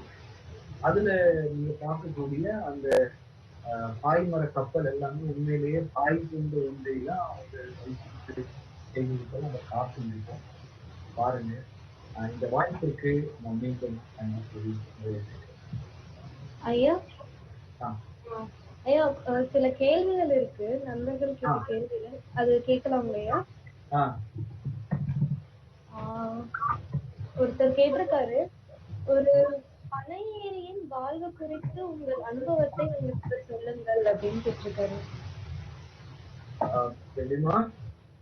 ஒரு பனை ஏரியின் வாழ்வு குறித்து உங்கள் அனுபவம் கூறுங்கள் கேட்டிருக்காரு ஐயா. எனக்கு இங்க எந்த பின்னணியத்துல இந்த கேள்வியை வைக்கிறாங்கன்னு எனக்கு தெரியாது. அதாவது பனையேரியோட வாழ்க்கை வந்து ரொம்ப கடினமான வாழ்க்கை. தினம் 2 முறை பனை ஏறணும். ஒரு பனையுடைய உயரம் வந்து 20-30 மீட்டர் இருக்கும். சாதாரணமா 20-30 மீட்டர் வந்து நம்மளால நடக்கிறதே ஒரு பெரிய விஷயம் இந்த காலத்துல. ஏன்னா எல்லா பைக்லயும் கார்லயும் போய் பழகிட்டோம். அதனால அவருடைய வாழ்க்கை வந்து தனது உடல் ஒட்டுமொத்த உடலையும் தூக்கி ஏறி அவர் செய்யக்கூடியவர். இந்த தொழில் வந்து மொத்தமே ஒரு 6 மாதம் தான் ஒரு ஏரியால செய்ய முடியும். அவங்க ஒரு ஏரியா மாறி இன்னொரு இடத்துக்கு போனாங்கன்னு சொன்னா அங்கேயும் ஒரு 3 மாதம் 4 மாதம் தான் செய்வாங்க. இந்த தொழிலுக்கு ஒரு சரியான அரசு அங்கீகாரம் இல்லை, அரசுடைய கவனம் இல்லை.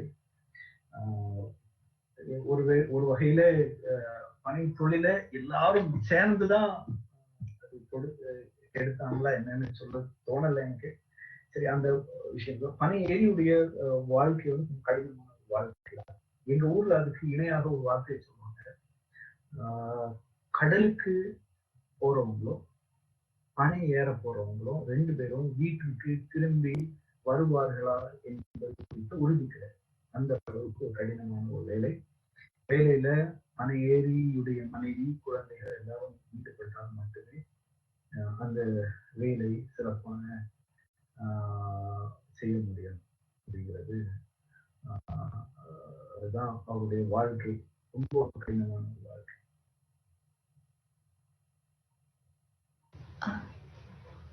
ஐயா இன்னொரு கேள்வி.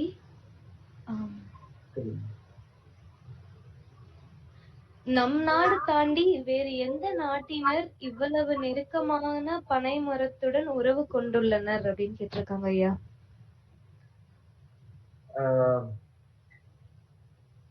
இந்த பனை சார்ந்து நான் முதலுக்கே அதுக்கு ஒரு சின்ன ஹிண்ட் சொன்னேன். அதாவது என்னன்னா, மார்த்தாண்டத்துல நான் இந்த பனையை பாக்குறேன். அப்புறம் அங்க இருந்து கோடியூர் போகும்போது எனக்கு அந்த பனை அங்க இருக்கிற சொன்னோன்னு, இந்த மரம் எல்லா இடத்துலயும் இருக்குதா அப்படிங்கிற மாதிரி, இந்த ஊர்லயும் இருக்குதா அப்படிங்கிற ஒரு. அப்புறம் ரொம்ப லேட்டரா நான் கேள்விப்படுவது என்னன்னா, திருநெல்வேலி மாவட்டம் வந்து ரொம்ப அதிகமாக பனை சார்ந்து இயங்கக்கூடிய ஒரு மாவட்டமாக இருக்கிறது. கொஞ்ச நாள் போக ராமநாதபுரம் தான் இதுக்கு ஹப் அப்படின்னே சொல்றாங்க. அப்புறம் பார்த்தா சேலத்துல இருக்கு, அப்புறம் வேற இடங்கள்ல இருக்கு. ஆந்திரால பனை மரம் இருக்குங்கிறது கேள்விப்படுறேன். பீகார்ல பனை மரம் இருக்குங்கிறது கேள்விப்படுறேன். ஒரிசா, தமிழ்நாட்டுக்கு அடுத்தபடியா ஒரிசால பனை அதிகமாக பயன்பாட்டுல இருக்கு அப்படிங்கிறத பாக்குறேன். இதெல்லாம் பார்க்கும்போது ஒவ்வொரு இடத்துலயும் உள்ளவர்கள், நீங்க பாகுபலி பார்த்துருந்தா தெரியும்.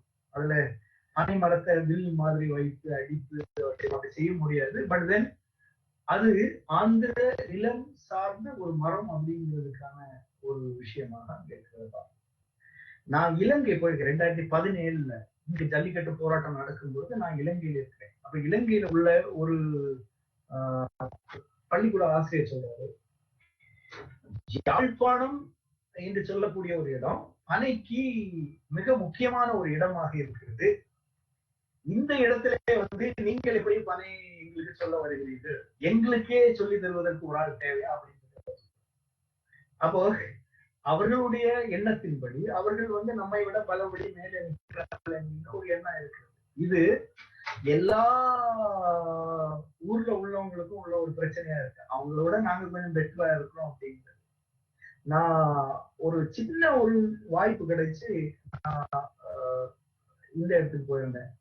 பர்மா போயிருந்தேன். அதாவது இந்திய எல்லைக்கு போறேன். அங்க எனது ஒரு நண்பனை பார்க்கறதுக்காக இந்திய எல்லைக்கு போறேன். அங்க இருந்து அவன் பர்மா கூட்டிட்டு போறேன் அப்படின்னு சொல்லி பர்மாக்கு உள்ள கூட்டு போனோம். ஒரு நாள் பெர்மிஷன்ல நாங்க பர்மா போறோம். பர்மால போய் நான் கருப்பட்டி வாங்கினேன்.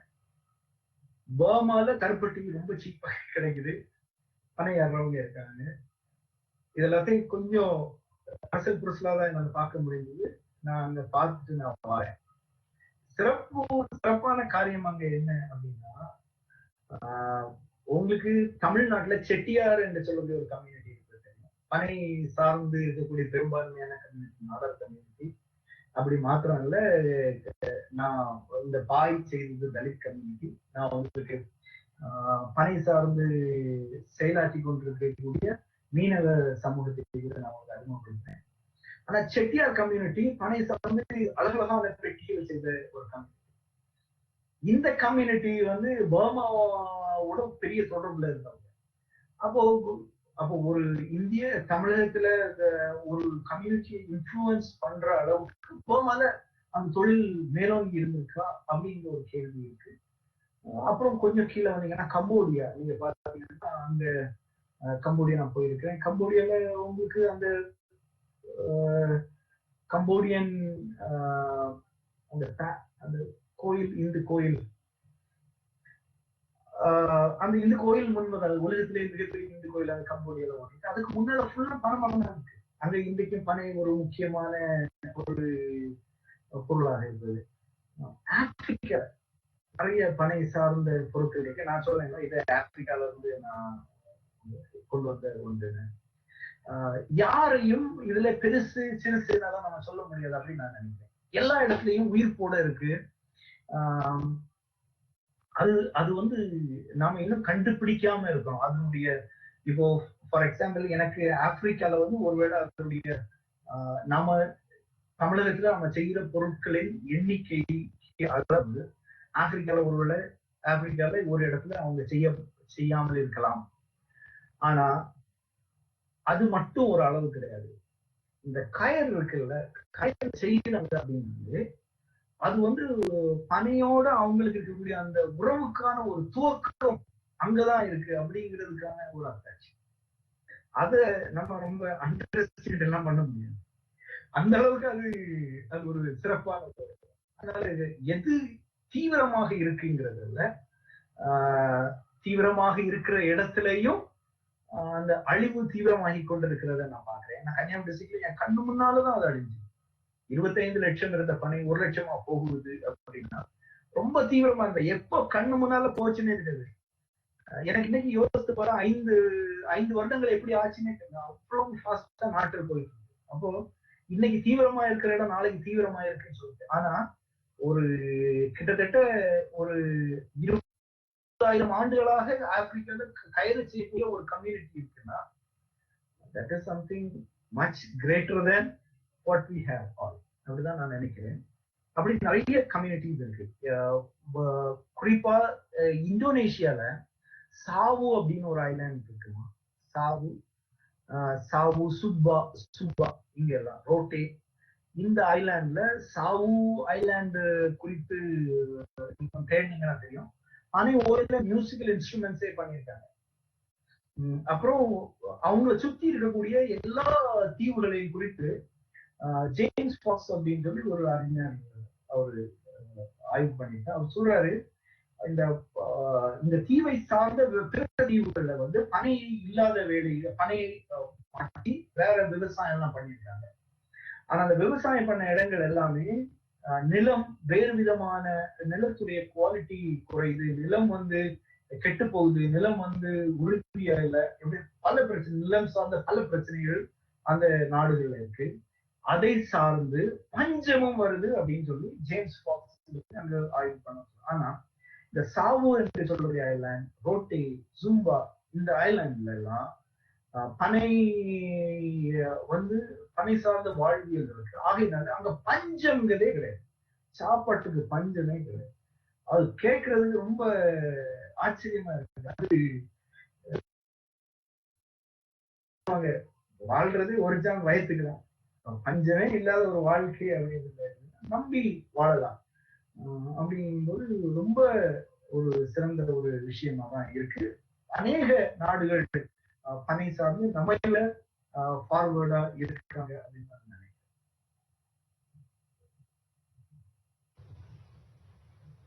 ஐயா, உங்க கல்லூரி பருவத்துல பனை மேல நீங்க வச்சிருந்த ஆர்வம் எப்படி அதிகமானது அந்த மாதிரி கேட்டிருக்காங்க. எப்படியான மாற்றமா அது இருந்தது பனையை பத்தி நீங்க புரிஞ்சிக்க அப்படின்னு கேட்டிருக்காங்க.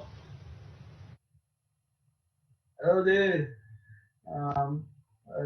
கல்லூரி காலகட்டத்துல எல்லாம் ரொம்ப ஒரு ப்ரீடிங் பீரியட் அப்படிதான் சொல்லணும். அது நான் நாகர்கோயில நான் இருக்கும்போது பனை ஓலைகள்ல வேற பொருட்கள் நான் செய்திருப்பேன். நான் முதல்ல செய்தது வந்து ஒரு ஃபோல்டர் ஃபைல், அதுதான் நான் பண்ணேன். நம்ம பேப்பர்ஸ் இதெல்லாம் நம்ம வைக்கிறது ஒரு ஃபைல் நான் செய்திருந்தேன். இந்த ஃபைல் செய்யறது எனக்கு ட்ரெடிஷ்னலா வியூ பண்றவங்களுடைய ஹெல்ப் எல்லாம் தேவைப்படுது.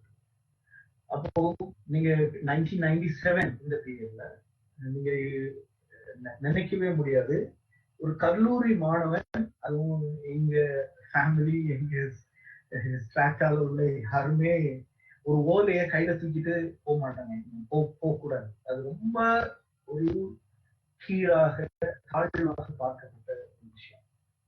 அன்னைக்கு நான் ஏன் அதை அப்படி செய்தேன் அப்படிங்கறதெல்லாம் எனக்கு தெரியல. ஆனா எனக்கு அந்த ஓலைகள் மீது எனக்கு ஒரு பெரிய விருப்பம், ஒரு பெரிய காதல் வந்தது. இந்த இந்த இந்த ஒரு சாதாரண ஒரு விஷயத்துக்குள்ள கடவுள் இவ்வளவு விஷயங்களும் உள்நுழைச்சிருக்கிறது அப்படிங்கிற ஒரு ஆச்சரியம் தான் என்னால அந்த ஓலைகளின் மேல் இருக்கிற விடவே முடியலன்னு சொல்லக்கூடிய அளவுக்கு அதுல ஒரு மனம் இருக்கு, அதுல ஒரு டெக்ஸ்டர் இருக்கு, அதுல ஒரு பியூட்டி இருக்கு, அது சொல்லிக்கிட்டே போலாம். அப்போ அந்த காலகட்டத்துல எனக்கு பலருக்கும் பல்வேறு நடிகர்கள் மீது நடிகைகள் மீது விருப்பம் வரும்போது எனக்கு அந்த பனை மீதும் அந்த ஓலை மீதும் ஒரு இது வருது. எல்லாம் அந்த ரஜினி கிற்கு அது மாதிரி ஒரு பனை கிற்கு வந்திருக்கு. அந்த காலகட்டத்துல யாரும் அதை யாருக்கும் அது தெரியல, ரொம்ப எக்ஸ்பிளிசிட்டா ரொம்ப தெரியல. தெரிந்ததெல்லாம் குடும்பத்துல உள்ளவங்களுக்கு தான் தெரியும். குடும்பத்துல உள்ளவங்க எல்லாம் டிஸ்கரேஜ் தான் பண்ணாங்க. யாரும் என்ன என்கரேஜ் பண்ணல ஏர்லி ஸ்டேஜ்ல. நான் அதை சரி, எனக்கு ஒரு சில ஆமா, என்னுடைய இளைய சகோதரி அதற்கு உறுதுணையா இருந்தாங்க. ஏன்னா நானும் அவங்களும் ஒரு 3 வயசு தான் வித்தியாசம். எனக்கு அக்கா ஜாய்ஷியா, அவங்க தான் என்வாயன்மெண்ட் ரிலேட்டட் காரியம் நீ பண்ற நல்லா பண்ணு அப்படின்னு தான் சொன்னது. அதனால எப்படியோ அது அப்படி போச்சு. கல்லூரி காலங்கள்ல எனக்கு கைடுன்னு யாரும் கிடையாது. இப்போ இன்றைக்கு பனை சார்ந்து நம்ம பேசணும் அப்படின்னு சொன்னா ஓரளவு நமக்கு புத்தகங்கள் ஆர்எஸ் ஜேக்கர் எழுதின புத்தகம் இருக்கு, ஐயா பஞ்சவர்ணம் எழுதின புத்தகம் இருக்கு, ஐயா சிவசுப்ரமணியம் எழுதின புத்தகம் இருக்கு, என்னுடைய புத்தகம் இருக்கு. பனை சார்ந்து இன்னைக்கு நிறைய பேர் களத்துக்குள்ள வந்திருக்காங்க. அதனால கைடன்ஸ் நான் 25 வருடங்களுக்கு முன்பு தொடங்கும் போது பனை பற்றி நம்ம பேச முடியாது. அந்த ஒரு 2 நிமிஷம் நம்ம பேசினவங்க பணியாரியா இருந்தாலே நம்ம வந்து கழட்டி விட்டுருவாங்க. இப்போ வேற எதையாவது செய்ய, பயனுள்ள எதையாவது செய்ய அப்படின்னு சொல்லி சொல்லுவாங்க. அதனால எல்லாத்தையும் ஃப்ரம் த ஸ்கிராச் நம்ம தேடி எடுத்து நம்ம கொடுக்கக்கூடிய ஒரு சூழ்நிலை இருக்கு.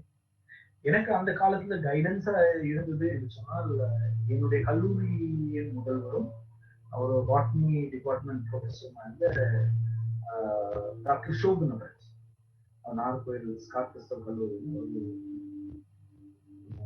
பிரின்சிபலா இருந்தாரு. அதுக்கு முன்னால அவர் அங்க பாட்னி டிபார்ட்மெண்ட்ல அவர் ஹெச்ஓடியா இருந்தாரு. அப்ப எனக்கு அவரை தெரியும். அவரை நான் சந்திக்கும் பொழுது அவர் எனக்கு நிறைய கைட் பண்ணியிருந்தார். அவர் மூலமா தான் நான் பணி சார்ந்த அநேக தகவல்களை நான் தெரிந்து கொண்டேன். அதுக்காக வேலை செய்தவங்க, அதுக்காக கமிட்மெண்டோட வேலை செய்த டேனியல் பாலஸ் அப்படிங்கிறவர், அப்புறம் டி.ஏ. டேவிஸ், இவங்களெல்லாம் நான் அப்பதான் அவங்களெல்லாம் நான் தெரிந்து கொள்ள என்னால் முடிந்தது. அது ஒரு நல்ல எக்ஸ்பீரியன்ஸ். கல்லூரி காலத்துல நமக்கு இந்த மாதிரி ஒரு சூழல் விழிப்புணர்வும் இந்த டைம்ல எல்லாம் இல்லை. அதை பற்றி சூழல் பற்றி பேசுறதுக்கே என்னுடைய கல்லூரி காலத்துல இறையியல் கல்லூரி நான் சேர்ந்த பிறகு அதுல ஒரு சின்ன மாற்றம் இருந்தது. இறையியல் கல்லூரியில சூழலை பற்றி அதிகமா பேசினாங்க. இறையியல் கல்லூரியில எனக்கு ஒரு பெரிய ஒரு ஊக்கம் கொடுக்கறதால இறையியல் கல்லூரியில ஒரு பெரிய சிக்கல் இருந்தது நான் சந்திச்சேன். என்னன்னா, பணையை பற்றி பேசின உடனே அது வந்து ஒரு சாதிய ஒரு அடையாளத்தை கொடுக்கிறதா இருக்கு. அப்ப எனக்கு அந்த சாதி அடையாளத்தை நான் கிராஸ் பண்ணி இதை வந்து நான் வெளியே கொண்டு வந்து நான் இதை எஸ்டாப்ளிஷ் பண்றதுக்கு இதனுடைய ஒரு சூழல் அமைப்பு, சூழல் முக்கியத்துவம் தான் கல்லூரி காலங்கள் இப்படி பல வகையான ஒரு பின்னணியும் கொண்டவைகளாக எனக்கு இருந்தன. ஐயா, அடுத்த கேள்வி, பனை மரங்கள் குறித்து மட்டும் ஒரு கல்வி முறையை உருவாக்க முடியுமா? KVIC Khadi and village industry கமிஷனின் பயிற்சிக்கு முறைகள் உள்ளன. இருப்பினும் அதை தாண்டி ஏதேனும் ஒரு உருவாக்கம் சாத்தியம் உள்ளதா? கண்டிப்பாக இருக்கும் அப்படின்னு நான் நினைக்கிறேன். இந்த கேள்வி, அதாவது நீங்க ரொம்ப ஆழமா இந்த கேள்வியை நீங்க எழுப்பியிருக்கீங்க. அந்த கேள்வி இவ்வளவு டெப்த்துக்குள்ள நான் போகிறது ஒரு முழு கல்வி முறைமையுமே நம்மளால ஆனா கல்வி முறைமையை நம்ம உருவாக்க முடியுமா அப்படின்னு சொன்னா அதை நோக்கிதான் நான் போயிட்டு இருக்கிறேன். நான் அந்த காரியங்களை பல இடங்களில் ஃபார் எக்ஸாம்பிள் நம்முடைய குழந்தைகளுக்கு எல்லாம் வந்து நம்ம இன்னைக்கு என்ன செய்கிறோம்னு சொன்னா பென் பென்சில் இதெல்லாம் எழுதுறதுக்கு வாங்கி கொடுக்குறோம். நட்ராஜ், ஃபேபர் கேசல், இப்படி எல்லாம் கம்பெனிஸை வந்து வாழ வைக்கிறது தான் நம்முடைய குழந்தைகளை ஸ்கூலுக்கு நம்ம கொண்டு போறது அப்படின்னு நம்ம நினைக்கிறோம். ஆனா நம்ம குழந்தைங்களுக்கு நம்ம எப்பவுமே பனை சார்ந்த பொருட்களை செய்ய கொடுக்கிறார்.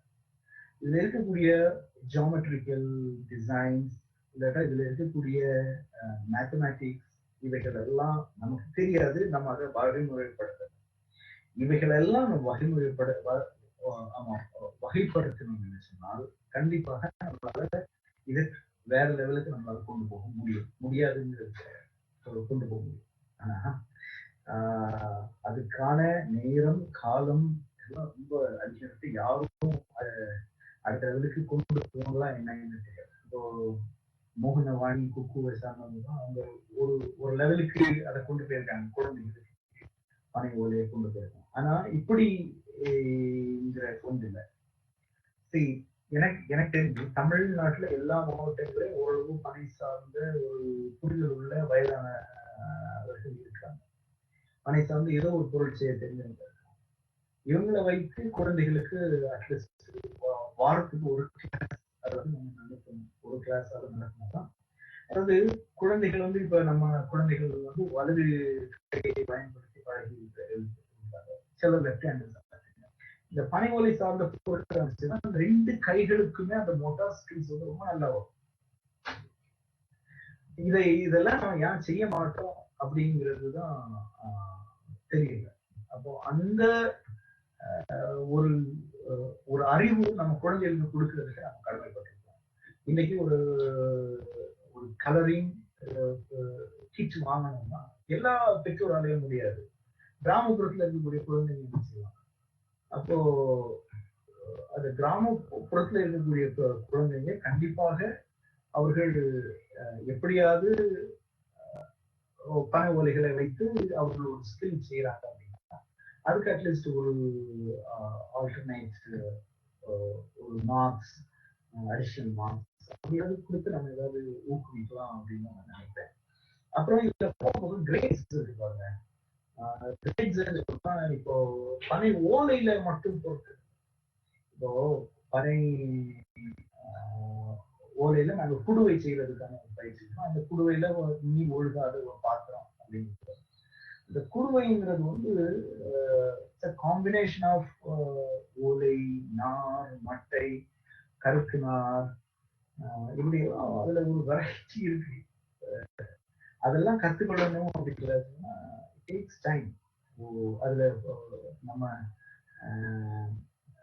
சிறந்த ஒரு டிசைனர் ஆகுறதுக்கு நேரம் பிடிக்கும். அந்த அந்த நேரம் வந்து எல்லா குழந்தைகளுக்கும் நம்ம கொடுக்கணும் அப்படின்றதுதான் நான் நினைக்கிறேன். ஒரு வகையில ஸ்கூல்ல இந்த மாதிரியான ஒரு வாய்ப்பு கிடைச்சிருந்துச்சு நம்மளுடைய குழந்தைகளுக்கு. அந்த குழந்தைகள் வந்து உண்மையிலேயே ஒரு பிரம்மாண்ட ஒரு நிலை நோக்கி அவர்கள் போவார்கள்ங்கிறது வந்து எனக்கு ஒரு பெரிய நம்பிக்கை இருக்குது. உலகத்துல எந்த சமூகமும் தன்னுடைய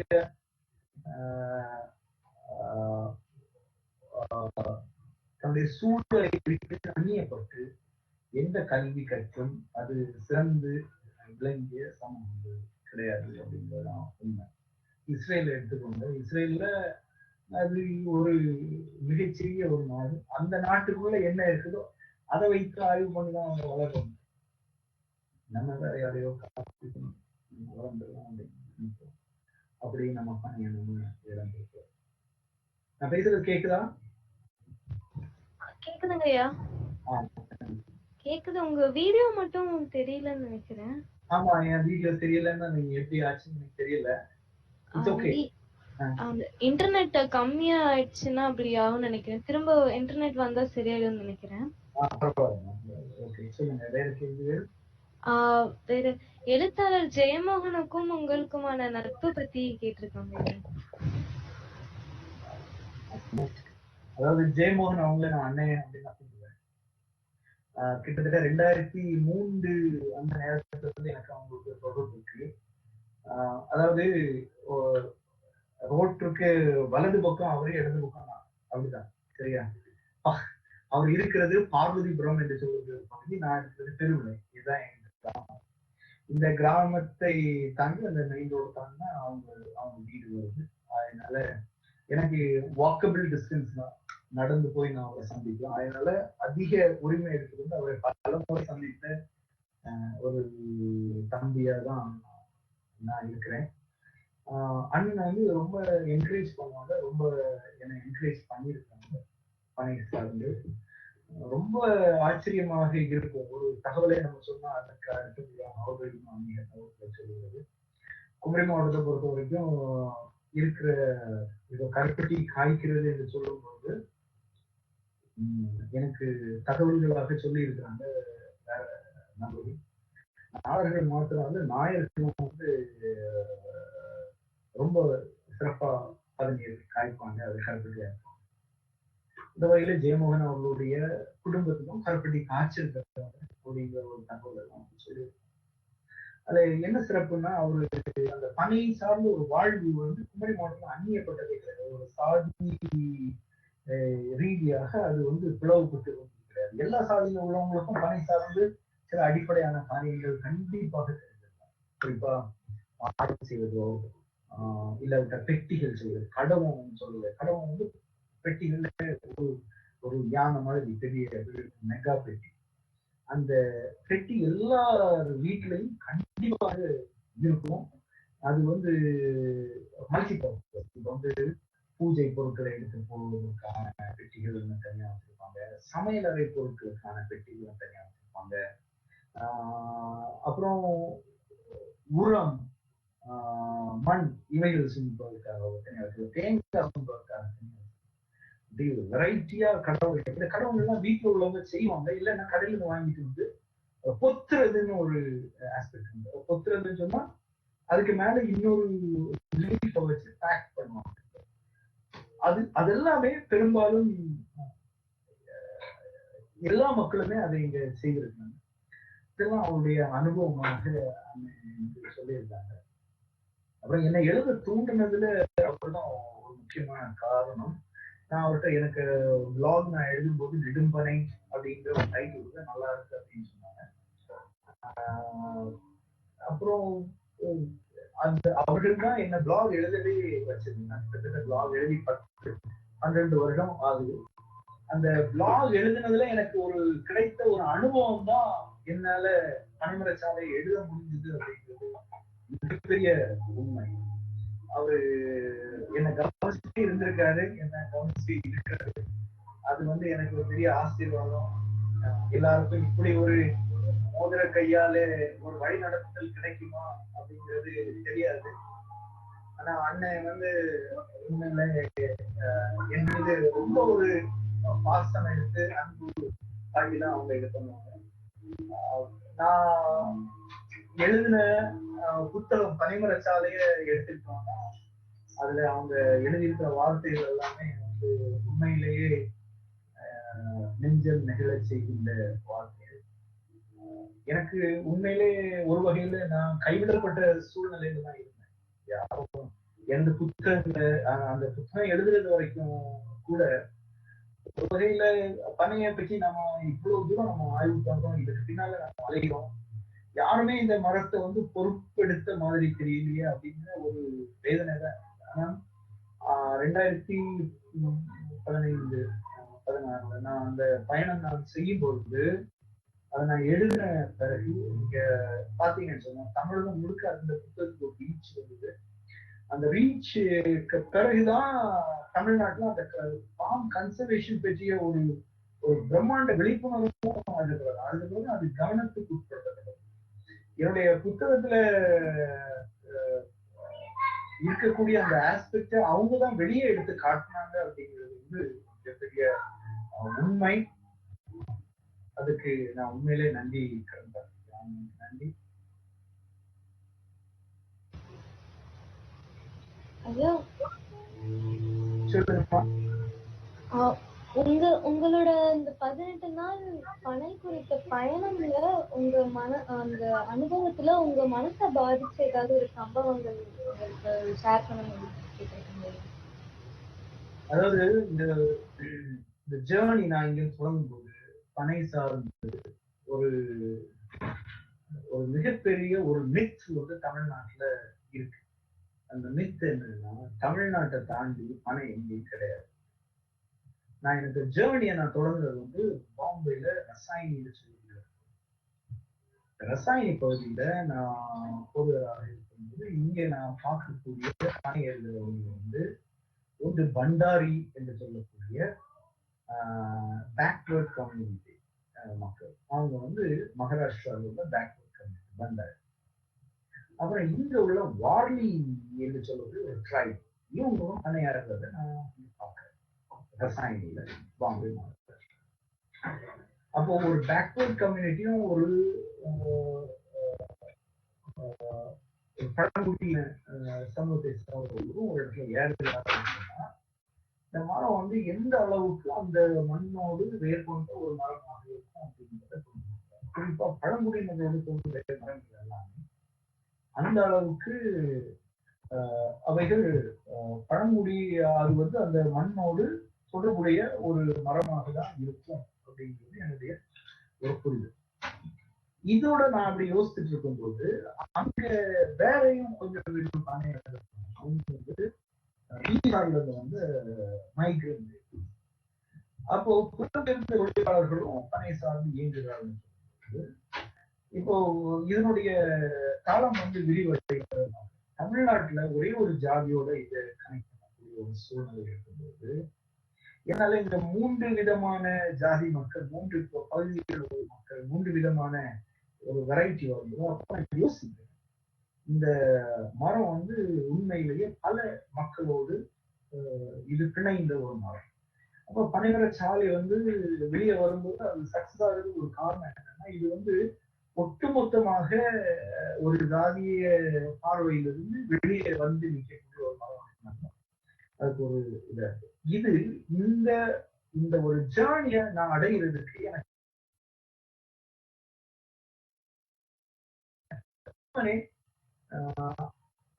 இந்த 3 ஜாதிகளையும் நான் அது இந்த அளவுக்கு ஒரு தாக்கத்தை ஏற்படுத்தி அப்புறம் வார வழியில ஆந்திரால பேக்வர்ட் கம்யூனிட்டி பாக்குறேன், தலித் கம்யூனிட்டி பாக்குறேன்.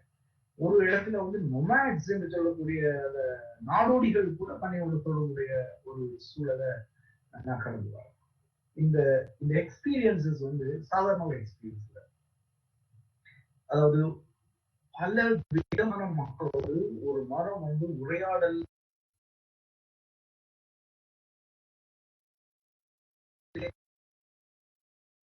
விரிவான பார்வை நம்மகிட்ட ஒரு வரலாற்றின் ஒரு முக்கியமான ஒரு தளத்தை வந்து நாம இழந்திருக்கிறோம் அப்படிங்கிறது தான் உண்மை. அந்த உண்மை வந்து நமக்கு புரியாமலே இருக்கு அப்படிங்கிறது ஒரு மிகப்பெரிய ஒரு வேதனையான காரியம். அப்போ எனக்கு ஜேர்னில எனக்கு லைஃப் சேஞ்சிங் எக்ஸ்பீரியன்ஸ் சொன்னா இதுவரைக்கும் யாரும் சொல்லாத ஒரு விஷயம் அப்படிங்கிறது இதுதான். பணி சார்ந்து பல்வேறு மக்கள் இனங்கள் தமிழகத்திலும் தமிழகம் அல்லாத பிற பகுதியிலும் வாழ்ந்து கொண்டு இருக்கிறார்கள் இன்றும் அப்படிங்கிறது வந்து இது வந்து சொல்லப்படாத ஒரு விஷயம். நீங்க தமிழ்நாட்டுக்குள்ள வந்தீங்கன்னா ஒரே ஒரு விஷயம் தான் சொல்லுவாங்க, இது வந்து ஒரு குறிப்பிட்ட ஜாதியோட தொடர்புடைய ஒரு மரம் இல்ல. நான் இன்னைக்கு கூட தமிழ்நாட்டுக்கு நீங்க வந்தீங்கன்னா ஒரு பெரிய ஒரு கிளைம் வந்து வைக்கப்படுது என்னன்னா இது தமிழர்களின் மரம் அப்படின்றது. நான் அதெல்லாம் வந்து ஒரு அதிகப்படியான ஒரு வார்த்தைன்னு சொல்றேன். ஓகே, வச்சுக்கலாம். எந்த சாதியும் பனையை கொண்டாடலாம், எந்த எந்த மொழிக்காரர்களும் பனையை தங்களுடைய கொண்டாடலாம் அப்படிங்கிற ஒரு வகையில ஓகே. ஆனா தமிழர்களுக்கு மட்டுமே சொந்தமானது அப்படிங்கிறதோ, இல்லை இது ஒரு சாதியினருக்கு மட்டுமே சொந்தமானது என்பதோ, இது ஒரு மதத்தினருக்கு மட்டுமே சொந்தமானது என்று சொன்னோம் சொல்லவே முடியாது. நான் அந்த 3 முக்கு பெட்டியை கூட நான் வந்து எவ்வளவு சமீபத்தில் தான் கண்டுபிடிச்சேன். கண்டுபிடிக்கும் போது அந்த 3 முக்கு பெட்டி வந்து ஐயாவளி என்று சொல்லக்கூடிய ஒரு செக்ட் அவர்கள் பயன்படுத்தி வந்த ஒரு பெட்டி. ஒருவேளை அதற்கு முந்தைய ஒரு காலகட்டம் நமக்கு இருந்திருக்கலாம் அதை பயன்படுத்தி. ஆனா அந்த பெட்டி வந்து கிறிஸ்தவ மதம் சாராத வேறு ஒரு மதம் சார்ந்த ஒரு ஒரு ஒரு சமயத்திற்கு உகந்த ஒரு வடிவம் அப்படின்னு இருக்கக்கூடிய சூழ்நிலை. அந்த சமயத்துக்கு உரியதாக தான் நான் எடுத்து நான் கொடுத்தேன். அதுக்கு காரணம் என்னன்னா இது பனை வந்து ஒரு மதத்தினருக்கு உரியது மாத்திரம். அப்போ அதை நான் டிரான்ஸ்பர் பண்ணி அதுல வேற ஒரு வடிவம் கொடுத்து அது கிறிஸ்தவத்திற்கு உரியதாக மாறும். இஸ்லாமியர்கள் பனையோடு அவ்வளவு ஒரு தொடர்புடைய ஒரு மனிதர்களாக இருக்கிறாங்க. அவங்களுக்கு ஒரு அந்த டேட் ஃபார்மோட தொடர்புடையதாக இருக்கிறாங்க. அப்போ சமயம் சார்ந்து மொழி சமயம் கடந்து மொழி கடந்து நிலம் கடந்து இந்த மரம் வந்து மக்களை இணைக்கின்ற ஒரு சரடாக இருக்குது, இணைக்கின்ற காலமாக இருக்கிறதுங்கிற ஒரு விஷயம் இல்லையா? அதுதான் எனக்கு இந்த ஜேர்னி பெரிய ஜேர்னி. அதுதான் வாசகர்களுக்கும் எல்லாருக்கும்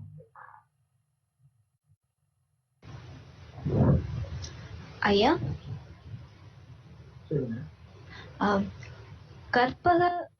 கற்பக தரு என்ற தலைப்புல நீங்க இந்து நாளிதழ்ல எழுதிட்டு வந்த அந்த ஆர்டிக்கல் பத்தியும் அதனுடைய அனுபவங்கள் பத்தியும் கேட்டிருக்காங்க ஐயா.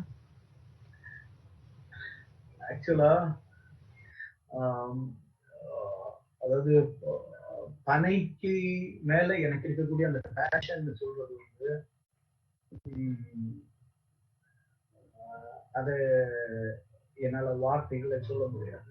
பனையோடு வாழ முடியாத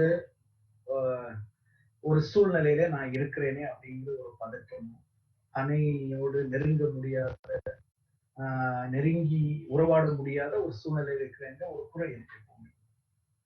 அப்போ என்னுடைய இறையியல் கல்வியை முடித்த பிறகு நான் போதவராக ஆக வேண்டும் புதர் ஆன பிறகு நான் என்னுடைய வேலையை விட்டுட்டு நான் வெளியே இங்க போக முடியாது. இது ஒரு பெரிய இக்கட்டான விஷயம். ஆனா சர்ச்சஸை பொறுத்த வரைக்கும் செபாட்டிக்கல் இயர் அப்படின்னு சொல்லுவோம். 7 வருடத்துக்கு ஒரு முறை நாம வந்து ஒரு வருடத்தை நாம வந்து விடுமுறையாக நாம எடுத்துக்கொள்ளலாம். நமக்கு வேண்டிய ஒரு கல்ச்சர், அது ஒரு வகையான ரிலாக்ஸிங், நம்ம வந்து புதுப்பித்துக் கொள்கின்ற ஒரு சூழ்நிலை. அதனால நான் வந்து இதுவரைக்கும் செபாட்டிக்கல் லீவு நான் எடுக்காததுனாலையும், நான் இதுவரைக்கும் அப்படியான ஒரு வாய்ப்புல நான் அதற்கான ஒரு அனுமதியை நான் திருச்சபையில் கேட்டேன். எனக்கு திருச்சபை அனுமதி கிடைத்தது. ஆனா எங்க போகலாம் அப்படின்னு நினைக்கும் பொழுது எனக்கு ஹென்ரி மார்டின் இன்ஸ்டிடியூட் அப்படின்னு சொல்லக்கூடிய ஹைதராபாத்தை சார்ந்த ஒரு இன்ஸ்டிடியூட் எனக்கு ஒரு அழைப்பு கொடுத்து பனை சார்ந்த ஒரு டாக்குமெண்ட்ரி பண்ணணும். அப்ப இந்த டாக்குமெண்ட்ரிக்காக நான் தமிழகம் முழுக்க நான் பயணம் பண்ணேன். அநேக பனை சார்ந்த ஆட்களை நான் கண்டு பேட்டி இருந்தேன். அவர்கள் செய்கிற பொருட்களை தான் இந்த நாட்கள்ல தான் நான் தேடி கண்டுபிடிச்சேன்.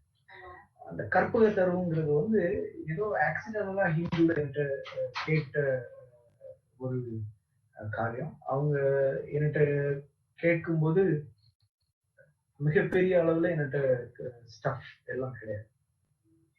பட் ஆஸ் ஐ டிராவல், நான் அது வந்து பனைமரச்சாலைக்கு அப்புறமாக நான் கண்டுபிடித்த ஒரு புது தடம் அப்படின்னு தான் நான் சொல்லுவேன். ஏன்னா பனை சார்ந்த பல பெட்டிகள், பொருட்கள், இவைகள் எல்லாம் நான் பார்க்கிறேன் அந்த எனக்கு ஜேர்னில. அதை பற்றி தான் நான் அதை எழுதுறேன். ஒவ்வொரு கலைஞரும் வந்து வித்தியாசமான பின்னணியத்தை சார்ந்தவர்கள், பல்வேறு சமூகங்களுக்கு பனை சார்ந்த பொருட்களை செய்கின்ற தாளங்கள் இருக்கு. அது அவர்களது தொழிலை சப்போர்ட் பண்ணுவதாக இருக்கிறது. இப்படி எல்லாம் அதை பார்க்கும்போது ரியலி தமிழ்நாட்டுக்குள்ள வாழ்வதற்கு கொடுத்து வைக்கணும் அப்படின்ற மாதிரி தான் நான் ஃபீல் பண்ணேன். இந்த ஜேர்னில வந்து நான் வேறையும் இடங்களுக்கு நான் போயிருக்கிறேன். ஒரிசா நான் போயிருக்கிறேன். தமிழ்நாடு உண்மையிலேயே ஒரு ஆசீர்வதிக்கப்பட்ட ஒரு இடம் சொல்ற அளவுக்கு நம்மளோட ரைட்டான ப்ராடக்ட்ஸ் இங்கே இருக்கிறது நான் கண்டுபிடிச்சேன். குறிப்பா நான் சம்பு அப்படின்னு ஒரு ப்ராடக்ட் சம்புங்கிறது வந்து மழை அணின்னு சொல்லுவாங்க. மழை அணிய செய்யக்கூடிய தலித் மக்களை நான் முதல் முறையாக நான் பார்க்கிறேன். அதை நான் பதிவு பண்ணுறேன். அதாவது குமரி மாவட்டம் தான், திருநெல்வேலி தான் பனை சார்ந்த பொருட்களுக்கான முக்கியமான ஒரு இடம் அப்படின்னு சொல்லக்கூடிய ஒரு இடத்துல கன்னியாகுமரி மாவட்டத்தில் எனக்கு பிறப்பின் நான் பிறந்த பிறகு நான் அந்த மாதிரியான ஒரு பொருளை நான் பார்த்ததே இல்லை. ஆனா அதே நேரம் இது வந்து வட மாவட்டத்துல இது இருக்கிறதை பார்க்கும்போது அதாவது பல்வேறு விதமான தாளந்துகள், பல்வேறு விதமான ஞான வழிமுறைகள் இங்க இருந்திருக்கிறத நான் பார்க்கிறோம். நமக்கு எழுத்து எப்படி இருக்குதோ அது போலதான் பனை ஓலையும் இருக்கிறதா நான் புரிந்துள்ளேன். அதாவது ஒரு ஓலையுடைய அளவு, அதோடைய அகலம், இதெல்லாம் வச்சு அவங்க என்ன பொருட்களை செய்யறாங்க, அது எந்த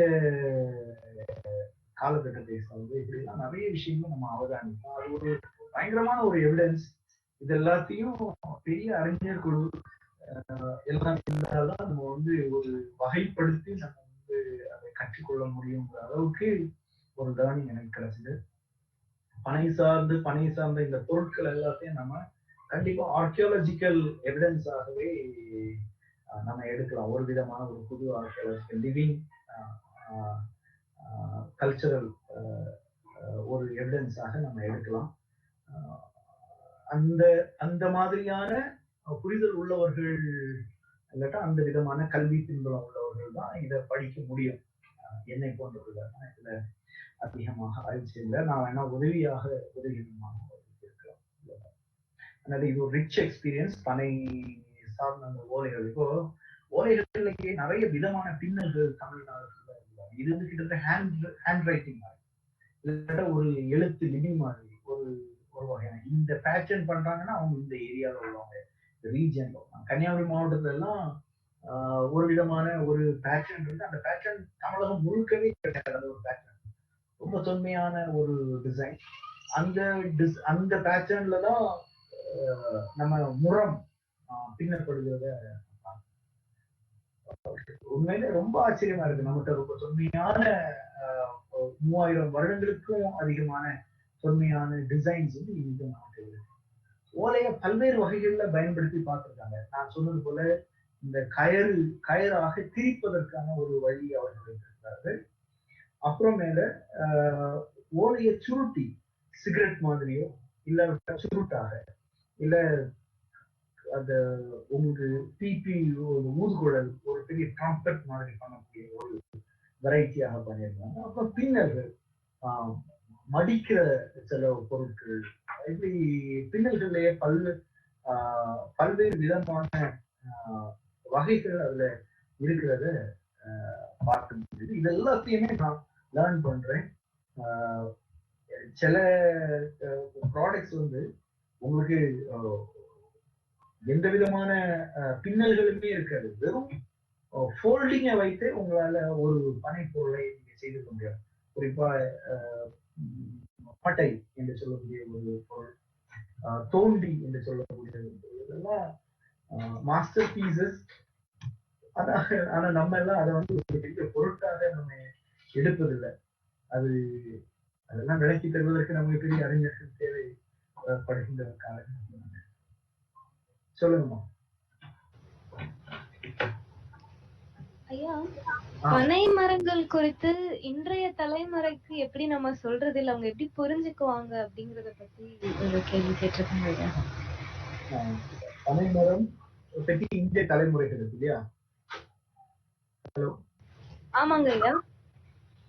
ஆமா, அதாவது அதாவது எந்த ஒரு தலைமுறைக்கும் நம்ம வந்து அந்த அந்த மர இப்போ ஒரு கலை என்று சொன்னா கலையினுடைய உச்சத்தை நாம காட்டலாம். இப்ப இது ஒரு மரமாக இருப்பதனால இந்த மரத்தினுடைய சுவையை நாம கொண்டு சேர்க்கணும். சரியா? இன்றைக்கு என்னுடைய குழந்தைகளுக்கு நான் வந்து காண்பிச்சிருக்கிறதுதான், நீங்க ஒரு மாம்பழத்தை நம்ம குழந்தைங்க எவ்வளவு விரும்பி சுவைப்பாங்களோ, இல்லாவிட்டால் ஒரு ஒரு ஐஸ்கிரீமை நம்ம குழந்தைகள் இன்னைக்கு எவ்வளவு விரும்பி சுவைப்பாங்களோ அதை விட அதிகமாக என் குழந்தைகள் பனம்பழத்தை சுவைக்கிறத நான் பார்த்திருக்கேன். அது நம்ம வந்து அந்த குழந்தைகளுக்கு நம்ம கண்டிப்பாக நம்ம சொல்லிக் கொடுக்க கடமைப்பட்டவர்களாக இருக்கலாம். இந்த சுவை அவர்களுக்கு தெரியும். இரண்டாவதாக பனை சார்ந்து நிறைய விளையாட்டுகள், பசில்ஸ். இந்த குழந்தைகள் வந்து குறிப்பா நீங்க பனை வந்து ஒரு சைல்டு ஃப்ரெண்ட்லி ட்ரீ அப்படிங்கிறதே நான் பதிவு பண்ணியிருக்கேன் பல இடங்கள். குழந்தைகள் சின்ன காத்தாடி பண்றது, குழந்தைகள் அது அந்த நுங்கு வண்டி, குழந்தைகள் செய்கிற கண்ணாடி வாட்சி, மொத்தம் குழந்தைகள் செய்கிற கிரீடங்கள், எப்படி எண்ணிக்கைக்கு அடங்காத குழந்தைகளுக்கான விளையாட்டு பொருட்கள் பனை சார்ந்தது. நான் கற்பதற்கு எழுதும்போது அதுல வந்து ஒரு பசில் கூட நான் வந்து இன்ட்ரடியூஸ் பண்ணிருப்பேன். ஏகப்பட்ட பசில்ஸ் இருக்கு. இந்த பசில்ஸ் எல்லாமே நம்ம பனை சார்ந்து நம்ம செய்யக்கூடியதாக தான் இருக்குது. அப்ப குழந்தைகளுக்கு வந்து இவைகள் எல்லாமே நம்ம இன்ட்ரடியூஸ் பண்ணணும். இது வந்து அவர்களுக்கு அந்த பனை சார்ந்து நான் நிறைய கிளாஸ் இந்த கிளாஸ் நான் எடுக்கும்போது இந்த பொதுவா ஸ்கூல்ல அட்டென்ஷன் கம்மியா இருக்கக்கூடிய குழந்தைகள், இப்படிப்பட்ட குழந்தைகள் எல்லாமே இங்க வந்து ஃபுல் அட்டென்ஷன் இருக்கும். ஏன்னா இந்த பனை சார்ந்த செயல்முறை, செய்முறை, அது சார்ந்த இயக்கம் அப்படிங்கிறது வந்து ஒரு 100% அட்டென்ஷன் கோரக்கூடிய ஒரு விஷயமா தான் இருக்கு. அதனால இந்த இந்த வகைகள்ல தான் நம்ம குழந்தைகளுக்கு நம்ம இன்ட்ரடியூஸ் பண்ணலாம். இப்போதைக்கு ஸ்கூல் அப்படி நம்ம பயன்படுத்தலாம், ஸ்கூல் மூலமாக இன்ட்ரடியூஸ் பண்ணலாம். அப்படி இல்லை அப்படின்னா சர்ச்சஸ் மூலமா, இல்லாட்ட டெம்பிள் மூலமா, மாஸ்க் மூலமா, இங்க எதுவுமே வாய்ப்பு இல்லைன்னு விடுமுறை நாட்கள்ல நம்ம வீட்டு பக்கத்துல ஏதாவது ஒரு இது பண்ணலாம். குக்கு போன்ற அமைப்புகள் இவைகளை முன்னெடுக்கலாம். இப்படி நம்ம குழந்தைகளுக்கு நம்ம அதை எடுத்துட்டு போறது ரொம்ப நல்லா இருக்கும். மோகனவாணி அதை எடுத்துட்டு போறது ரொம்ப மகிழ்ச்சியாக இருக்கிறேன். நம்ம அது அதனுடைய சுவைன்னு சொல்லும் போது விட முடியாத ஒரு சுவை என்னன்னா கருப்பட்டி கடலை மிட்டாய் ஸ்டாலின் பாதிச்சவங்களுக்கு நன்றி சொல்லணும். ஒரு மறந்து போன ஒரு சுவை இவ்வளவு ஹெல்த்தியானது இல்லையா? அப்ப அத இந்த சுவையும் இந்த வடிவங்களும் தான் நமக்கு இருக்கக்கூடிய ஒரு மிகப்பெரிய பலம்.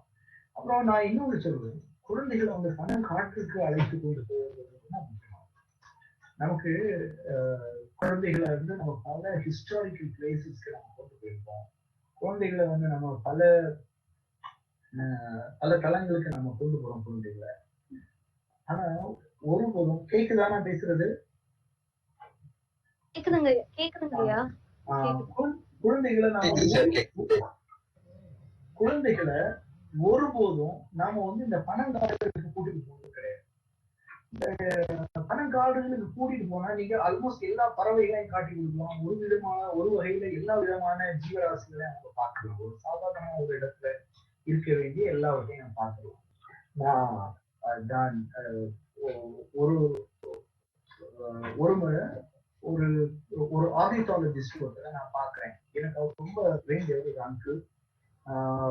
நீங்க தெரிந்து கொண்டவராக இருக்கலாம், டாக்டர் கிராப். டாக்டர் கிராப் வந்து அவருக்கு நான் மிக போராடி ஆனா நான் வெற்றி பெற்ற ஒரு விஷயம் என்ன, அவர் தான் பனை மரத்தை ஒரு சாங்சுவரி அப்படின்னு சொல்லி ஒத்துக்கிட்ட ஒரு நபர். அப்படியான ஒரு வார்த்தையை அவங்க வாயிலிருந்து எடுக்கிறதே ரொம்ப கஷ்டம். நம்ம இன்னைக்கு ஒரு சாங்சுவரி அப்படின்னு சொல்லி ஒரு இடத்துக்கு நம்ம போகணும்னா நம்ம வீட்டு பக்கமே ஒரு சாங்சுவரியா இருக்குதுன்னு சொல்லுவோம். குழந்தைகளுக்கு வேற என்ன வேணும் அதை நம்ம பார்க்க சொல்லுவது ஒரு பெரிய விஷயம். Doctor TA. டேவிஸ்னு ஒருத்தர் இருந்தாரு. அவர் பெரிய அறிஞர், பணம் சார்ந்த அநேக காரியங்கள் எழுதினார்.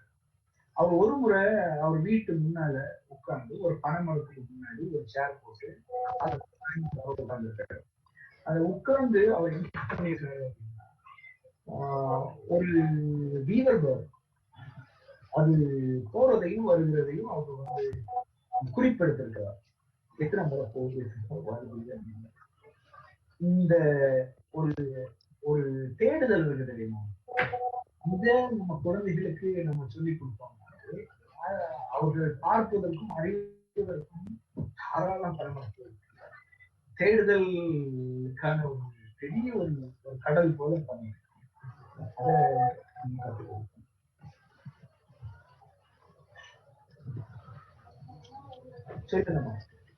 ஐயா ஸ்டாலின் அண்ணா நம்ம கூட இப்போ இணைப்புல இருக்காரு, அவரு பேசுவாருங்க ஐயா. அண்ணா மஞ்சரி பேசுறது கேக்குதா? கேக்குது. ஃபாதர் வணக்கம். ஃபாதர் வணக்கம். எனக்கு ரொம்ப சந்தோஷமா இருக்கு ஃபாதர், இந்த நிகழ்வுல நீங்க பேசிக்கிட்டு இருக்க விஷயங்கள். எனக்கு மனசுல இருக்க விஷயம் வந்து, நீங்க ஆரோன் மித்ரோனுக்கு வந்து இந்த பனைமரம் சம்பந்தமா நிறைய விஷயங்களை நீங்க அவங்களுக்கு இப்ப இந்த வயசுலயே அவங்களுக்கு நீங்க வந்து ஒரு அனுபவத்தை கொடுத்துக்கிட்டே இருக்கீங்க ஃபாதர். அது இன்னும் எங்களுக்கு பார்க்க ரொம்ப இதா இருக்கு. அத பத்தி நீங்க கொஞ்சம் சொல்லுங்க ஃபாதர் எங்களுக்கு. அதாவது இது ஸ்டாலின் வாழ்க்கையில சில சில விஷயங்கள் வந்து வேற வழியே இல்லை அப்படிங்கிற விஷயங்கள் எல்லாம் பெரிய விஷயம் ஆகுது இப்படிதான் நினைக்கிறேன். சரியா? எங்க ஊர்ல ஒரு பழமொழி உண்டு. ஒருத்தர் உங்களை அடிக்கிறாங்க அப்படின்னா நீங்க வந்து உங்களால திருப்பி அடிக்க முடியாது அப்படின்னா, சரியா, என்ன பண்ணணும்னு சொன்னா, எந்த இடத்துல உடல்ல அடிபடுதோ அந்த இடத்த வச்சு நீங்க தடுக்கணும் அப்படின்னு சொல்லுவாங்க. அது கிட்டத்தட்ட அந்த மாதிரிதான் ஆர்வனுக்கும் விக்ரன் தான் வந்துருக்கு. அதுல வேற விசேஷம் வந்து நான் சிறப்பா சொல்ல முடியாது. அது என்ன சொல்ல வரேன்னா, எனக்கு என்று வேறு யாரும் கிடையாது. எனக்கு உதவி செய்யறதுக்கு இப்ப பனம்பழம் நான் எடுக்க வேணும், ஒரு 10 பனம்பழம் எடுக்கணும்னு சொன்னா என்னால 4 பனம்பழம் பொறுக்க முடியும். மீதி 6 பனம்பழம் வேணும் அப்படின்னு சொன்னா இவங்க 2 பேரும் ஆளுக்கு 2 எடுக்கலாம் முடியும். ஜாஸ்மின் 2, என் மனைவி 2 எடுக்கணும், என் பிள்ளைங்க 2 எடுக்கணும், ஆமா ஆரன் 2 எடுக்கணும், மித்ரன் 2 எடுக்கணும். அப்படி எடுத்தாதான் என்னால 10 பனம்பழங்களே எடுக்க முடியும். இல்லாட்டா என்னால எடுக்க முடியாது. அப்படிங்கிற ஒரு சூழ்நிலையில அவர்கள் என்னோடு இருக்கிறவர்கள் எனக்கு விருப்பத்துக்குரியது. நான் எதை என் வாழ்வின் முக்கியம் ஆதாரம் என்று நான் நம்புகிறேனோ அதை அவர்களை நம்ப செய்வதில் எனக்கு தயக்கணும். இது இது வந்து ஒரு அழகிய ஒரு காரியம், நான் நம்புகின்ற ஒரு காரியம். இந்த நம்புகின்ற ஒரு காரியத்தை அவங்க செய்வாங்க. அந்த வகையில என் குழந்தைகள் என்ன அப்படின்னா, அவங்ககிட்ட அவங்க ரொம்ப அண்டர்ஸ்டாண்ட் பண்ணிதான் இதை பண்றாங்க. இன்னைக்கு நான் பல நேரங்கள்ல நிறைய பேர் அவங்களை இன்ட்ராகேட் பண்றது பாருங்க. ஒருவேளை இது because of your parents compulsion, அப்போ அவங்கள இது பண்றதுனால தான் நீங்க இதை பண்றீங்களா அப்படிங்கிற மாதிரி எல்லாம் பல கேள்விகள் அவர்கள் சந்திச்சிருக்காங்க. ஆனா அவங்க அதை சமாளிக்கிற விதம், அவங்க அதுக்கு அவங்க கொடுத்த பதில் எல்லாம் அது ரொம்ப தெளிவா சொல்லுது. இது நான் அவர்கள் மீது வைத்த ஒரு சிலுவை அல்ல, அவர்கள் அணிந்து கொண்டு ஒரு சிறகு அப்படிங்கிறது. இன்னைக்கு நான் உங்களோட பேசிட்டு இருக்கும் என் பக்கத்துல இருந்து நான் எடுத்து கொடுத்த எல்லா பொருட்கள் எல்லாம், அந்த பொருட்கள் எல்லாமே இங்க கொண்டு வந்து அரேஞ்ச் பண்ணி எனக்கு கை எட்டு தூரத்துல எனக்கு டேபிள் அரேஞ்ச் பண்ணு, எனக்கு பின்னால் இருக்கக்கூடிய அந்த பாய் அரேஞ்ச் பண்ணு, எனக்கு வேண்டிய பொருட்கள் எல்லாமே கொண்டு வந்து என்னுடைய பிள்ளைங்க. ஸோ அவங்க வந்து இத சில்ட்ரனுக்கு தெரியுது, சில்ட்ரன் காட் சம் இன்ட்யூஷன். அவங்களுக்கு தெரியுது அப்பா செய்யற ஒரு காரியம் ரொம்ப ரொம்ப ரொம்ப முக்கியமானது, அதுல நம்ம எப்படி செயல்படணும் அப்படிங்கிறது எல்லாமே அவங்களுக்கு தெரியுது. அது நம்ம பார்க்கறது ரொம்ப மகிழ்ச்சியா இருக்கிறது, நிறைவளிக்கிறதா இருக்குது. ஒருவேளை நான் ரொம்ப காலத்துக்கு நான் பனை சார்ந்து நான் இயங்க தொடங்குனதுனால அப்போ அந்த நேரத்துல ஒரு பழமொழி சொல்லுவாங்க, அதாவது பனைய வச்சது பார்த்துட்டு செப்பான், தென்னையை வச்சது தின்னுட்டு செப்பான். அப்படின்னா பனை வளர்றதுக்கு ரொம்ப நாள் ஆகும், பனைய நம்பிக்கையெல்லாம் நம்ம ஒன்றும் செய்ய முடியாதுன்றத சொல்லுவோம். அந்த காலத்துல வந்து ஒரு 30 வருஷம் 40 வருஷம் நம்ம இது தொடர்ந்து நம்ம வேலை செய்தா இது நடக்குமா, எனக்கு 60 வயதுலயாவது நான் எதையாவது பார்க்கணும் அப்படின்றத நான் நினைச்சிட்டு இருந்தேன். ஆனா அப்படி இல்லை, ஒரு 25 இயர்ஸ்லயே பனை சார்ந்து நான் இயங்கிருப்பேன். அதுல நிறைய விஷயங்கள் நடைபெறுகிறத நான் பார்த்தேன். குறிப்பா இந்த கடந்த 5 வருஷத்துல தமிழகம் முழுக்க ஒரு பெரிய ஒரு பனை புரட்சியே வெடிச்சிருக்கிறது அப்படின்னு நான் பார்ப்போம். இதுக்கெல்லாம் காரணம் என்னன்னா, பனை சார்ந்து நம்ம இயங்கும் போது நமக்கு உறுதுணையாக குழந்தைங்க எல்லா ஸ்கூல்ஸ்ல எல்லாம் பனை மரம் நடுறதுக்கு குழந்தைங்க எல்லாம் முன்னிறுக்கிறாங்க. அப்போ அந்த குழந்தைகளுக்கு நம்ம சொல்லிக் கொடுக்காதது நம்முடைய குறையை தவிர நம்ம கற்றுக் கொடுத்தோம். அந்த குழந்தைகள் இதுல ரொம்ப ஆர்வமா இருக்காங்க. மோகனவாணி எல்லாம் நிறைய சொல்லியிருக்காங்க. ஐயோ, அந்த குழந்தைங்களுடைய அந்த ஆர்வம் அப்படின்னு மோகனவாணி சொன்னாங்கன்னா உண்மையிலே அவங்க முகத்திலேயே நம்ம குழந்தைய பார்க்கிறோம். அப்போ இவைகளை நம்ம செய்து கொடுக்காம இருந்திருக்கோமே தவிர இவைகளை கற்றுக் கொடுப்பதற்கு நம்ம ஆர்வம் உள்ளவர்களா இருந்தோம்னா நம்ம குழந்தைகள் நம்மிடத்துல இருந்து நம்மை பார்க்கவோ நம்மை பிரதிபலிக்கவோ ஒரு ஆயத்தமா இருக்கிறது அப்படின்னு நான் நினைக்கிறேன். நன்றி ஸ்டாலின். ரொம்ப நன்றி ஃபாதர். எனக்கு இன்னொரு கேள்வி இருக்கு ஃபாதர். என்னோட தனிப்பட்ட விதமா நான் என்னோட கிராமத்துல இன்னைக்கு நான் பாக்குறேன் ஃபாதர். ஏன்னா இங்க ஒரு 40-50 நாளா என்னோட சொந்த ஊர்லயே இருக்கிறனால நான் தினசரி பாக்குறது வந்து இங்க பனைமரம், இங்க எல்லா இடத்துலயும் ஒரு பனைமரங்கள் வளர்ந்து இருக்கு. ஆனா அதுக்கான பராமரிப்போ, அதுக்கான அதாவது நான் சொல்றது வந்து பொது இடத்துல, அதாவது கிராமத்துக்கு போற 2 பக்கம் வழியிலையும் அவ்வளவு மரங்கள் வளர்ந்து இருக்கு. அது வந்து அரசாங்கத்தோட அந்த குறியீட்டோட இருக்கு. அதாவது இந்த மரம் வந்து அரசாங்கத்துக்கு சொந்தம் அப்படின்ற அந்த குறியீட்டோட தான் இருக்கு. ஆனா அந்த மரம் ஒரு எந்த விதமான பராமரிப்போ இல்ல அதுக்கான எந்த விதமான கவனமோ அதுல கிடையாது. அதாவது பிரைவேட்ல இருக்க இடங்கள்ல பனைமரம் வெட்டி இப்ப நுங்கு வெட்டி இப்ப கொண்டு வந்து கொடுக்குறாங்க. இப்ப இந்த விஷயங்களுக்கு நம்ம ஏதாவது ஒரு முயற்சி பண்ண முடியுமா? கிராமத்துல இருக்க மக்களோ இல்ல அதுக்கான அந்த மரத்தை குறைஞ்சபட்சம் அதுல இருந்து பலன் எடுக்கலைனாலும் அந்த மரத்துக்கு ஏதாவது பராமரிப்பு தேவையா? ஏன்னா எனக்கு பாக்குறப்ப எனக்கு தெரியுது, எனக்கு அதை பத்தின தகவல் தெரியல. உண்மையாவே அந்த மரத்துக்கு, பனை மரத்துக்கு ஒரு சில பராமரிப்பு விஷயங்கள் தேவையா, இல்ல அதனாலதான் அந்த பனை மரம் எதுவும் காஞ்சு போகுதா? அது சம்பந்தமா எனக்கு கொஞ்சம் சொல்லுங்க ஃபாதர். நீங்க நான் ஒரு சின்ன ஒரு அனுபவத்தை நான் சொல்றேன். சொன்னேன், ஒரு ஒரு 1,00,000க்கும் குறைவான பனை மரங்கள் தான் இருக்கு அப்படின்னு நான் உங்களுக்கு சொன்னேன். அதுல கடந்த 1 வருடமோ 2 வருடத்துக்கு முன்னால அங்க சாலை ஓரங்கள்ல இருக்கக்கூடிய மரங்களை பிடபிள்யூடி இல்ல சாலை பராமரிப்பு துறை, சாலை பராமரிப்பு ஏதோ ஒரு துறை வந்து அங்க ஒரு துறை தான் சாலை பராமரிப்பு, எய்தர் அந்த நேஷனல் ஹைவேஸ் டிபார்ட்மெண்ட் இல்லாட்டா பிடபிள்யூடி ஏதோ ஒரு டிபார்ட்மெண்ட் வந்து ஏலம் விட்டு அந்த ஏலத்துல வந்து நொங்கு கலெக்ட் பண்றது 33 லட்சம் ரூபாய் வந்து யாரோ கட்டியிருக்காங்க. அப்போ இப்போ ஃபார் எக்ஸாம்பிள் நம்ம சாலை பராமரிப்பு துறை இருக்கலாம். அந்த அவங்க 33 லட்சம் ரூபாய் 1 லட்சத்துக்கும் குறைவான 1 லட்சம் பனைகள் இருக்கக்கூடிய நாட்டில் 33 லட்சம் ரூபாய்க்கு இதை கொடுத்துருக்காங்கன்னா ஒரு பனை மரத்துக்கு 33 ரூபாய்க்கு குத்தகை விட்டுருக்காங்க நம்ம பார்க்கலாம். அப்படி கூட கிடையாது. அதாவது கிட்டத்தட்ட உங்களுக்கு பெரும்பாலான பனை மரங்கள் வந்து சாலை ஓரத்துல கிடையாது. என்ன பொறுத்த வரைக்கும் ஒரு 10,000 பனை மரம் என்னன்னா இருக்கும். ஆனா 33 லட்சம் ரூபாய் அதுல இருந்து வருமானம் வருது அப்படின்னா அதுக்குள்ள வேற நிறைய விஷயங்கள் இவங்க எவ்வளவு ப்ராஃபிட் வரும், எவ்வளவு பண்ணுவாங்க, அது எவ்வளவு ஒரு லாபம் கொடுக்கக்கூடிய ஒரு தொழிலாக இருக்கும். இதெல்லாம் நான் பார்த்தோம்னா ஒரு பெரிய இதுக்கு பின்னால இருக்கக்கூடிய வலைப்பின்னத்தை வந்து நம்ம முடிவெளி நோக்கி நம்மளை கொண்டு அப்போ ஏன் உங்க ஏரியால அப்படி ஒரு சூழல் இல்லை அப்படிங்கிறது வந்து எனக்கு தெரியல.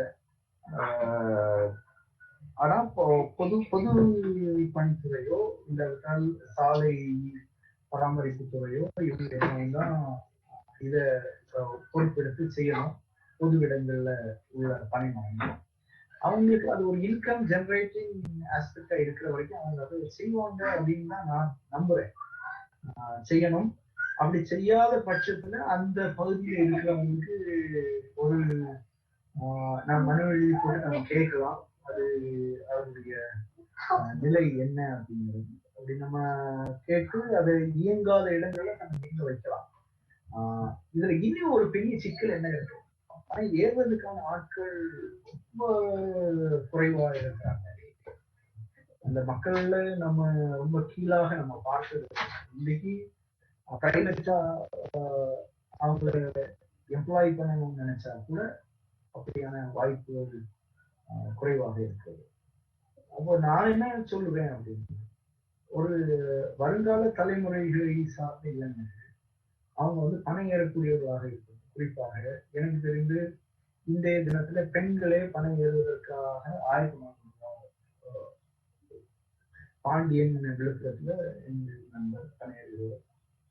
அவருடைய சொந்த மகளை பணம் ஏறுவதற்காக வைத்திருக்கிறார்.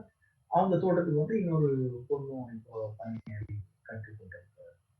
அப்போ நம்முடைய ஊர்ல இருக்கக்கூடிய பனை மரத்தை நம்ம மராமத்து பண்றது, நம்ம அதை தூய்மைப்படுத்தி நம்ம அதை பயன்பாட்டுக்கு கொண்டு வருவதுங்கிறது நம்ம கையில தான். நான் நன்றி சொல்லுவேன்.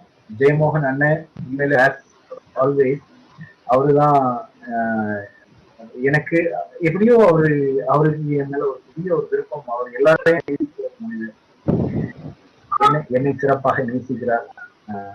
நான் செய்கிறது என்னுடைய குறைகளையும் தாண்டி நேசிக்கிற ஒரு மனிதர். அவரு மூலமா உங்களை அறிஞ்ச மகிழ்ச்சி. இந்த நேரத்துல அமிர்தராஜ் ஸ்டீஃபனுக்கும் நான் நன்றி தான் சொல்லணும். அவர் ஞாபகப்படுத்திட்டேன். அவரோட உரையாடினேன். அவர் இப்போ கடைசியா நெதர்லாண்ட்ஸ்ல ஒருக்கா சந்திக்கிற மாதிரி இருந்தது.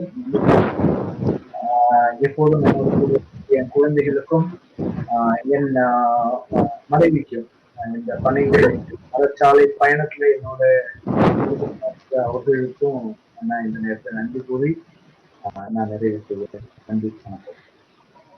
ஐயா, இறுதியா எனக்கு ஒண்ணு மட்டும் ஐயாவோட புத்தகம் குறித்து ஒருத்தர் எழுதினதை வந்து நான் பகிர்ந்துக்கணும்னு நினைக்கிறேன். உழைத்து காய்த்த உடல் போல கருமையாக திடமாக மண்ணில் வேரூன்றி வானில் தலை தூக்கி பனைமரங்கள் நிற்கின்றன. வன்மம் மிக்க முனகல்கள் அவற்றிலிருந்து எப்போதும் எழுந்து கொண்டிருக்கின்றன. பனையேறிகளைப் போல பனைகளும் அதிகம் பேசுவதில்லை. அவை அபூர்வமாக வெறி கொள்வதுண்டு. மது உண்டு போதையேறிய பனையேறிகளைப் போல. அவை அப்போது ஊளையிட்டு அலறி தலை சுற்றி தாண்டவமாடும். அப்பொழுது கூட அடிமரம் திடமான கருங்கல் கோபுரம் போல அசைவற்று நிற்கும். தொட்டுப் பார்த்தால் அவற்றின் சிரம் வழியாக கடந்து போகும் புயலின் வேகம் சிறு அதிர்வாகத் தெரியும். இந்த திடத்துடனும் இதே வேகத்துடனும் அவை பேச ஆரம்பித்தால் என்ன ஆகும்? சிதறிப் பறந்து கிடக்கும் அவை அணிவகுக்கும் ஒரு காலம் வரும் என்று கற்பனை செய்வேன். அதுதாங்க ஐயா. நன்றி ஐயா. அது ஜெயமோகன் அண்ணா எழுதுனது இருந்தா நினைக்கிறேன். ஆமா. சரி, ரொம்ப நன்றி. இந்த வாய்ப்பு வந்து ஒரு பெரிய வாய்ப்பாக நான் கருதுகிறேன். தொடர்ந்து குக்குவோடு இணைய ஆசைப்படுகிறேன். செய்யலாம். ஒரு புத்தகத்திற்கும் சிவராஜ் முயற்சித்து இருக்கிறதா கேள்விப்பட்டேன். பார்த்து தொடர்ந்து செயல்படுவோம். குவாரண்டைனா நல்ல பயனுள்ள வகையில செலவுபடுத்துறது. நன்றி.